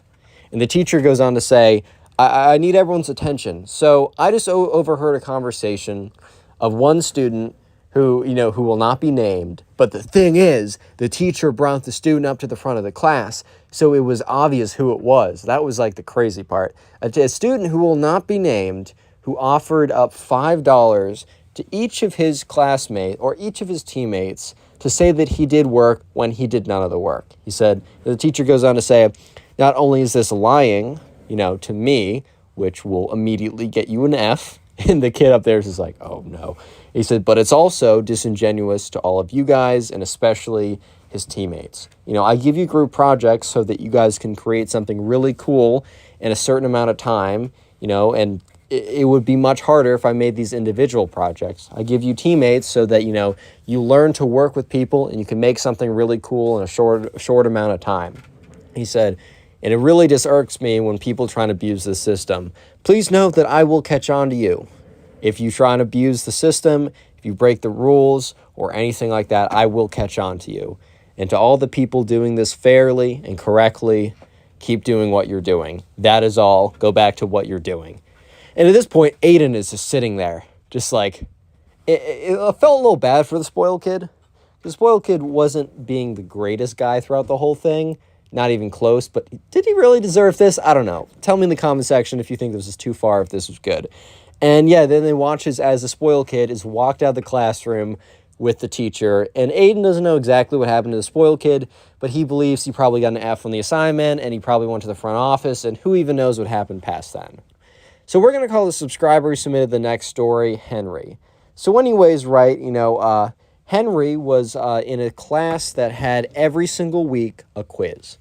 And instead of having tests, this was a very unique style. They had no tests except like one final assessment and one midterm. But they had no like unit tests or anything like that. And it was a math class. What they had instead was every single week there would be a quiz on the material. And the teacher, and every single week, it was always pretty hard. So there's like some teachers that give you quizzes that are kind of very much, do you understand basically what's going on? And then there's teachers that give you quizzes that are like, here's the hardest possible example I could find. Solve it or die. I mean, it's either or. There's no in-betweens. And unfortunately, this teacher was definitely more the second category. And for that reason, the quizzes were very difficult. Sure, they had a bit of a curve or whatever, but the quizzes were still extremely difficult. We're going to call the subscriber Henry, by the way. In Henry's class, there's this kid who we're going to call Ben. And, Ben, one week, came up to Henry and says, hey, man, this quiz is hard, right? And Henry's like, yeah, the quizzes are really hard. And Ben's like, what if I was to tell you that I know exactly what was going to be on the quiz tomorrow? And Henry's like, what are you talking about? And, Ben's like, don't question my methods, but, I know exactly what's on the quiz tomorrow. Normally, I sell this. I sell this information, but a lot of people probably don't trust me. So what I do is, if you want to try it out, I will, give you the service for free for one trial, and then from there we can talk it out. And at this point, Henry was like, whoa, what's going on? Henry was struggling with these quizzes, and he's not going to lie, he was like kind of interested in the help. Henry says for me to tell you guys, don't cheat. Don't buy information like this. First of all, it can go really wrong for you if the person gets busted and your name's on their list, or they just tell on you, because why would they not? There's no code for them not to, So in general, just don't do that. Not just you're going to get in trouble, but, you'll be robbed of your learning. That's the worst thing ever or something. I don't know. Just you'll probably get in trouble and it's not worth it. But anyways, Henry was like, okay, well, yeah, I'm actually kind of curious, like, what are the answers? And this guy, Ben, says, hey, like, I can't tell you them until tomorrow morning. And their class was late at, like, the last class of the day, so knowing the answers by the morning would be soon enough. And Henry was like, can you not tell me them now? And, Ben goes on to say, I can't tell you my methods, but I only know them by, Friday morning. Henry, getting this first one for free, was kind of like, okay, whatever, that's fine. And sure enough, Friday morning came around, and this Ben came up to Henry, and Henry's like, hey, how's it going? And Ben immediately just said, the first question is going to be like a derivative question. It's going to be x cubed, not that hard. The next one is you're going to have to find like area under the curve of this tangent function. So he basically goes on to say every single question that they're going to be asked. And then he said, I also can tell you the answers. The biggest thing was the question, because then you can figure out like how to do the answers beforehand. And, by the time it was over, Ben was like, okay, you'll see today that these were actually the questions.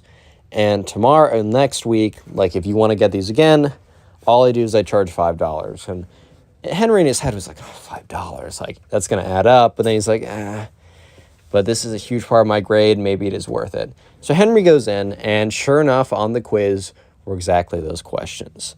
And Henry says, like, how did this kid know? Like, how did he know? So the next week comes around, and Ben is like, hey, so do you want to, like, take me up on my offer? And Henry goes like, hey, man, like, I really appreciate it. I just want to continue doing these legit. And, Ben was like, all right, that's fine. Just, where I am if, school's getting a little difficult. And I don't know, maybe you need a bit of a break, or you just need a bit of a grade boost. You know who to come to.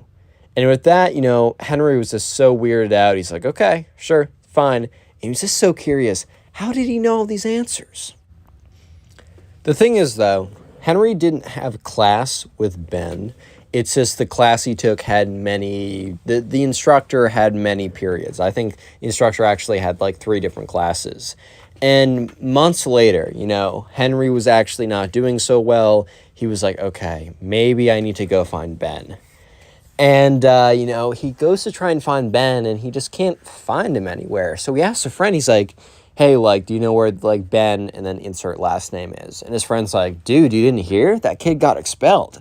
And, Henry's like, what?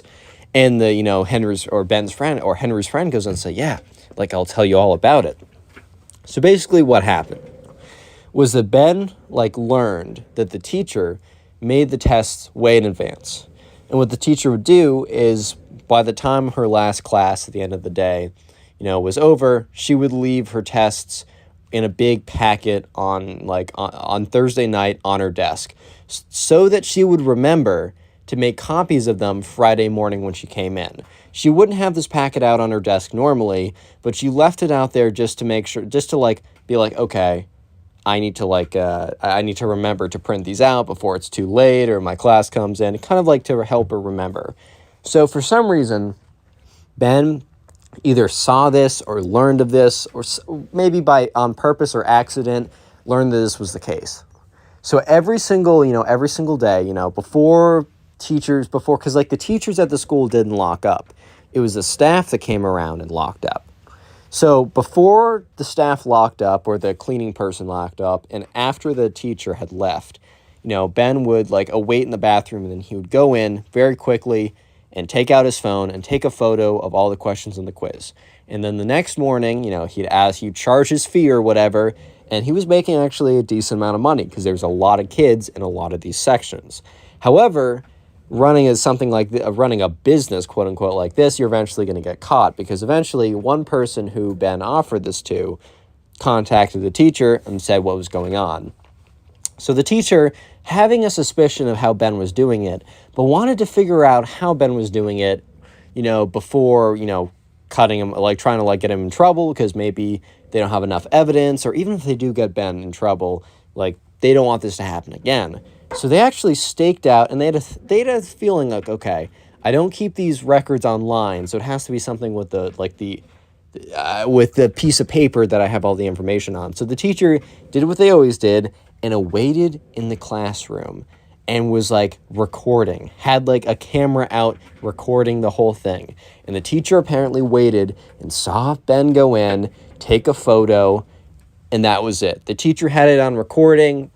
The teacher was able to get 5 or 6 other testimonies of people either using the service or being offered the service. And the people who were using the service, the teacher said, you're a clean slate from here on out if you do help me with this. So yeah, the teacher got, enough evidence and had a whole case against Ben. And Ben didn't even know until it hit him. And then immediately, Ben was just told to go to the front office, shown all the evidence against him, and bam, he was out.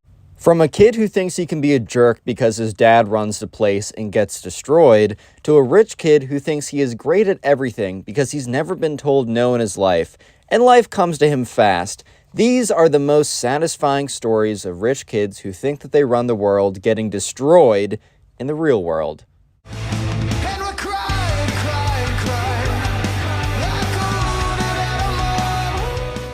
So the subscriber who submitted the story one summer had an internship at an investment bank or one of those type of banking internships.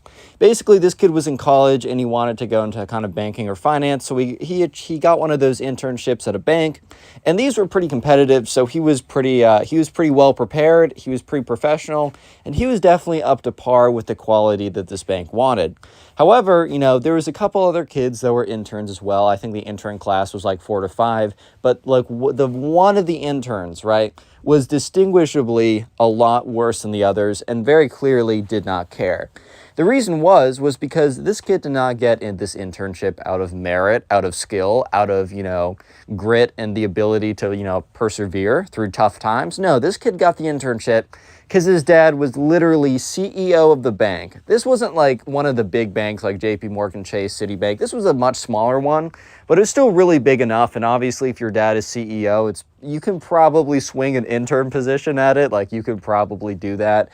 So anyways, right, on the first day of like meeting all of them, right, it was like the first like meeting was over Zoom, and then they were going to do it in person, but there was like a little like pre-meeting type thing where they told you about like information, what to expect, a little get together, the other interns and the subscriber, and all the interns got together on a Zoom meeting. Well, 4 of them did, because the 5th one was 10 minutes late.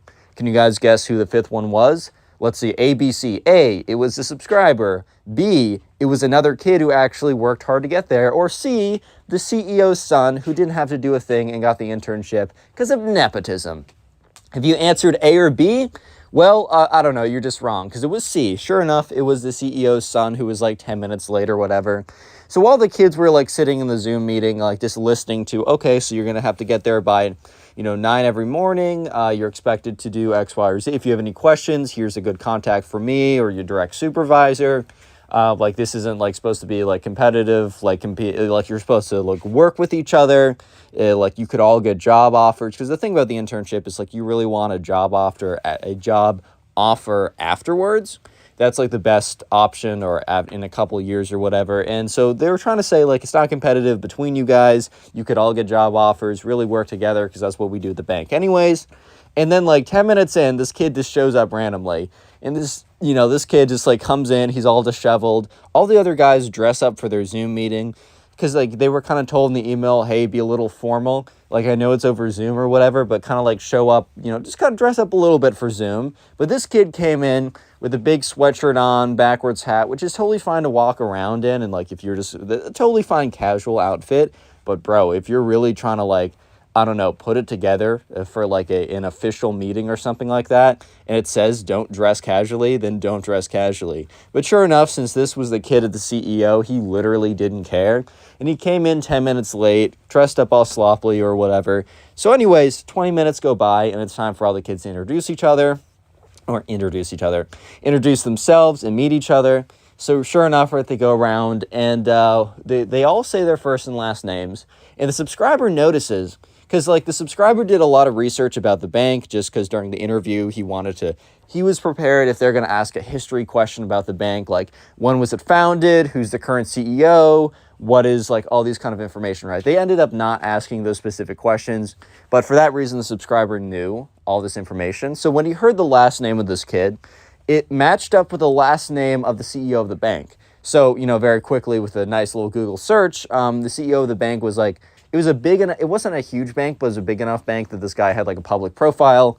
And through some Google searching, right, he found that the name of the kid who was in the internship program happened to match up exactly with the name of the kid of the CEO of the bank. And after a bit more research, he found a photo, and the photos matched up.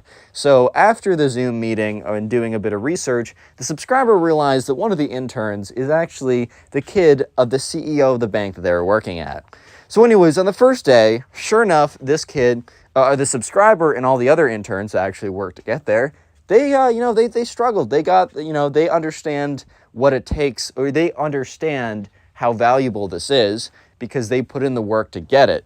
That's one thing you'll see. When people are just handed everything, they won't understand the value of it. In fact, a perspective is, in a sense, they're robbed of the true importance. Like they are robbed of the joy of reaping the rewards, because you're not reaping the rewards of anything, you're just giving it. But anyways, it was very, very, very apparent in the way that all these kids showed up, because the ones that worked for it showed up 5 minutes early, if not 10 minutes early, because you never know how long it takes with traffic, with navigating the the New York City bus system or train system, whatever, right? So sure enough, they showed up like at minimum 5, 10, 15 minutes early. But the spoiled kid, we're just going to call him the spoiled kid from this point on, he literally came in 25 minutes late. And he had some lame excuse like, sorry man, bus got I don't know, traffic or something like that. Which, fair enough. Sure, I guess. But at the end of the day, you got to be prepared for that. It's your first day. If that happens 2 weeks into the job, then I think that's more acceptable. But on your first day of work, especially for something really important like this, you got to show up, at least give yourself a good enough margin, especially if you're doing work in New York City. I know some of you guys are out of the country, or the country I live in, the United States, and you've never been to New York City, and some of you guys just in the country have never been in New York City. That place is crazy. You got to give yourself a lot of time because like traffic and stuff will happen. And especially when you want it to least happen. So sure enough, they're in there the first day and they're doing work. And when you're an intern, especially for like a banking intern, you're not doing anything too crazy. Like for the most, you will be like, the most extensive thing you'll do is probably like research or something like that. But for the most part, you're kind of just a coffee monkey and a PowerPoint slide monkey and an Excel monkey. You're not doing that much. So sure enough, right, they're just rearranging stuff on Excel. They're just kind of like editing PowerPoint slides. It's a lot of work, but it's nothing's like that hard or that interesting or stimulating. They kind of just give like the interns and the very low level employees like kind of the grunt work that no one really wants to do. So they're all sitting around doing it and they're all given one big glob of an assignment. So it's like they're given one stack where it's like, okay, you got to do all of this, you got to do this, all this kind of stuff, right? So sure enough, there's all these things that they got to do. And the thing is, though, it wasn't divided up evenly between them. It was just given to one of them. And they said, okay, I need you to delegate all the, I need you guys to delegate the work between, like amongst yourself. We're not going to delegate the work for you.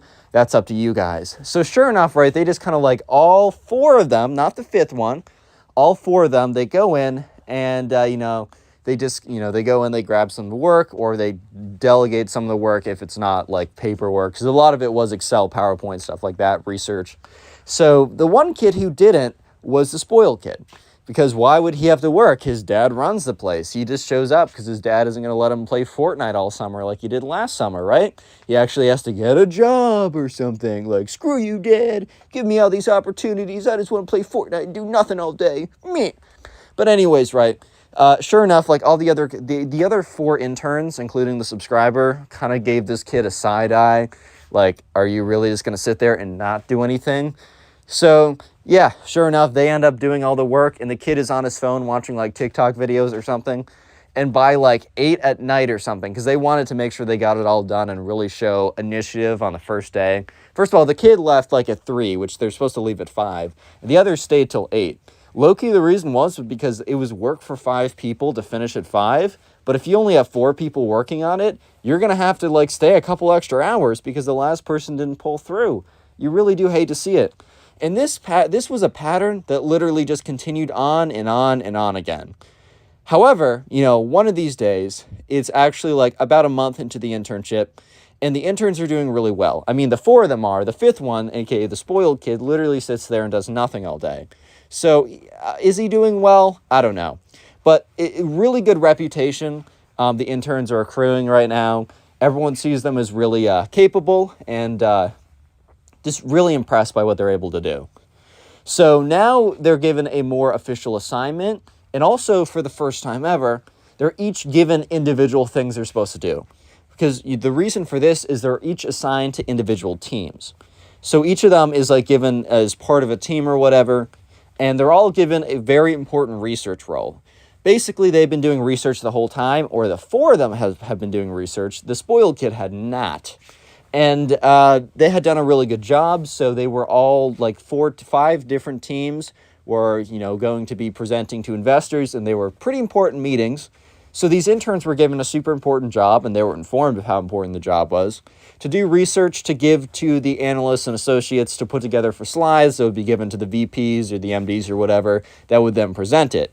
So what ended up happening was pretty funny, because basically what happened here was you have to realize the spoiled kid had not done any research at all for the last 2 weeks. So he has no idea what this whole research thing is, right? So all the other kids do a really good job. The subscriber and the other 3, they do a really good job. They supply really good information to the VPs and the analysts and associates or whatever. They put together good presentations. And, it's a good enough presentation that if the investor wanted to invest based on the information, they would have. And if it wasn't right for them, then they wouldn't invest. But it wasn't because, the information was bad or was presented in a poor way. However, with the spoiled kid, first of all, he doesn't know how to do any of it because he's never done any of it. Second of all, he's too arrogant to ask for help. He's too kind of like full of himself to believe that he ever has to ask anyone else for help, especially the poor kids that he was like working with. Like he'd never have to ask them. He's above them. They're below him. And a combination of arrogance and procrastination led him to a point where like at 2 hours before the deadline, he's like, okay, I just got to figure this out. And the thing is, right, instead of actually doing research on, whatever specific thing they're supposed to do research on, he just plugged in random numbers.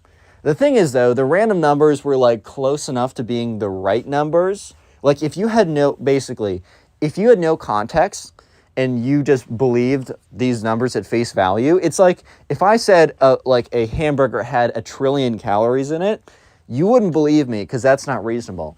But if I said a hamburger had 300 calories and it actually had 800, you would probably believe me even if 300 felt a little bit low because it's in the range of possibility. Same thing if a piece of steak had 500 calories but I said it had 1,200, you would probably believe me. But if I said it had 1 billion, you wouldn't believe me. So the spoiled kid put in random numbers that were close enough to being realistic that the analysts and VPs didn't check them over, because to check them over would literally to be doing the grunt work again. And the whole point of the interns was to do the grunt work and to find the information.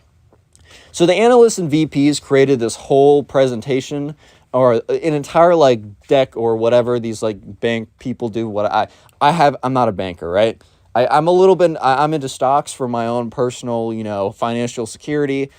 If you ever want me to talk about that on my like second channel, let me know. But so they put together a whole presentation. However, mid-demonstration to these like very sophisticated, important investors, there was obvious holes in the presentation and something was fishy, and the investors were questioning the numbers that they were showing. And the analysts and VPs were starting to realize on the spot that something was not right about their models. Something was not right about the information that they were given. And apparently the presentation was a massive disaster. Like the whole thing completely exploded in their faces. So all the analysts the next day are kind of sitting in their office. They have the interns are all kind of sitting in their little intern office, right? So when they're all sitting in there, one of the managers walks in and says, I need to speak to the spoiled kid right now. And the spoiled kid is on his phone playing Fortnite or something. And like the other 3 or other 4 of them are doing work, and the spoiled kid looks up and the other kids look over too, because they're like, what? And like a whole team of like executives walk in and like, we just lost like our 4th biggest client because the information you gave us was faulty. Like, where did you get that information? He's like, and they're looking at him. They're like, we looked over the data and on closer inspection, it looks like you just randomly put numbers in there. And all the other kids are kind of looking at each other like, okay, I totally believe the spoiled kid would do something stupid enough like that. Like, it's totally not out of the realm of possibility that the spoiled kid would just spam in random numbers and not actually do the work. And sure enough, this is probably the greatest thing.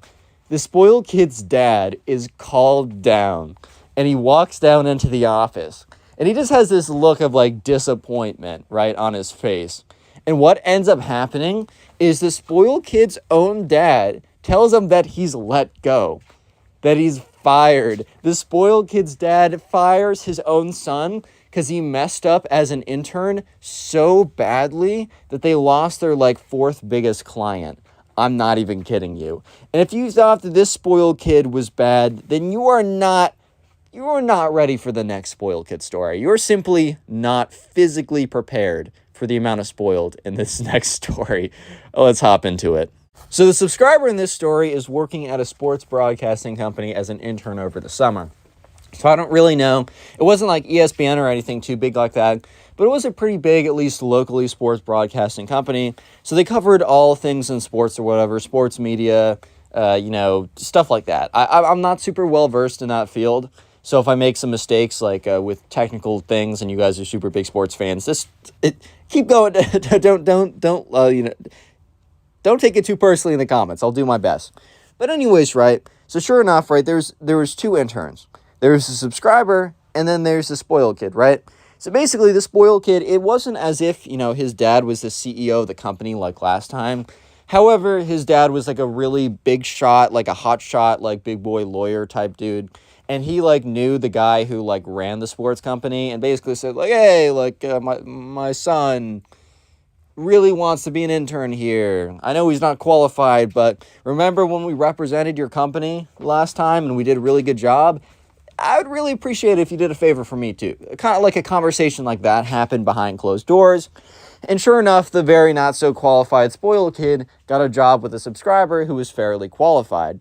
And you might be thinking, oh, the subscriber just like has a big head saying that he's qualified. Well, at the end of the day, the subscriber didn't have a dad who like basically bribed his way in. So he was at least qualified enough that he did needed to be bribed in, right?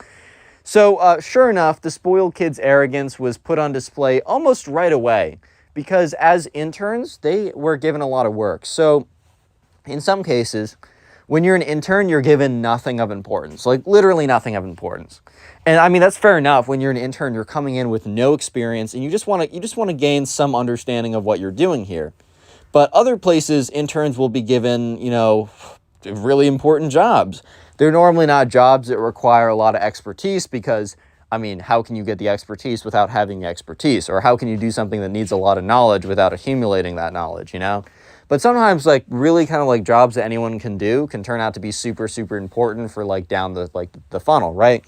Like getting data, like getting information can be like, you know, almost anyone could do it if they're taught briefly, but that is a super important role, you know what I mean? So sure enough, right, one of their very first assignments, because they were both given 2 different assignments, but they were in the same room, so they were like talking about it or whatever. Basically, one of their first assignments was to give information, like real quick information for an on-air broadcasting program that was going to go on literally an hour later. So they're like, hey, like this will only take you about 10 minutes, so we're giving you an hour to do it. But basically, we need you to get X, Y, and Z. It's like information. The broadcasters will use it online, like on air. And yeah, so it's super important, whatever, right? So they're sitting in the room, and the subscriber, he's going to have to go up first, and the spoiled kid goes up second. Or at least that's the line of like the information that'll be sent. So the subscriber really quickly goes up, finds like exactly what he's trying to look for. And yeah, gets it done in 5 minutes because bro's efficient, bro's got it done. And he sends it upstream basically right away. So he's sitting there, and the spoiled kid is kind of just like going around, browsing ESPN, going on Twitter a little bit. So since they have a lot of time and they're not really that much in a rush yet because they still have like 50 minutes till it's very much deadline, the subscriber asks the spoiled kid, so, like, what do you have? And the spoiled kid's like, well, I'm supposed to send them stuff about golf or something, but that's really boring. I don't know if I want to do that. And the subscriber gives the spoiled kid a look. Kind of like, okay, you find it boring, but you're not going to be the only person who watches this TV program. Obviously, they want you to have, you know, golf information, send it upstream because that's what's on air. That's what you're supposed, or radio or whatever, right? They're like, you know, you send that upstream because that's what people at the time, like, they need a variety of sports. There's people who are listening to that. I know that you don't find it interesting, but there are definitely people who are tuning in specifically to listen to that, you know? So sure enough, right, you know, the subscriber kind of looks at the spoiled kid like, bro, like, think carefully with what you're doing here, right? And, you know, the spoiled kid is like, you know, I might actually help them out. And the spoiled kid is super arrogant, thinking that he knows better than the people who run this place themselves. And he's like, you know what, I might actually help them out a little bit and make their stuff less boring and send them some really cool information about some football or whatever. And, you know, the subscriber hears this and says, hey, man, I really don't think that's a good idea. I mean, I'm sure that you have a lot of input, and I'm sure you have a lot of good subscribers being super nice here. But he's like, I'm sure you have a lot of input. I'm sure you have a lot to give. But look, this is our first assignment, and they're asking for very specific stuff. Maybe tell them about what you want to send them about football after the fact so they can, like, include it tomorrow. I also just think it's too late right now because the people who will be getting the information are expecting golf information, and maybe they have a football segment later.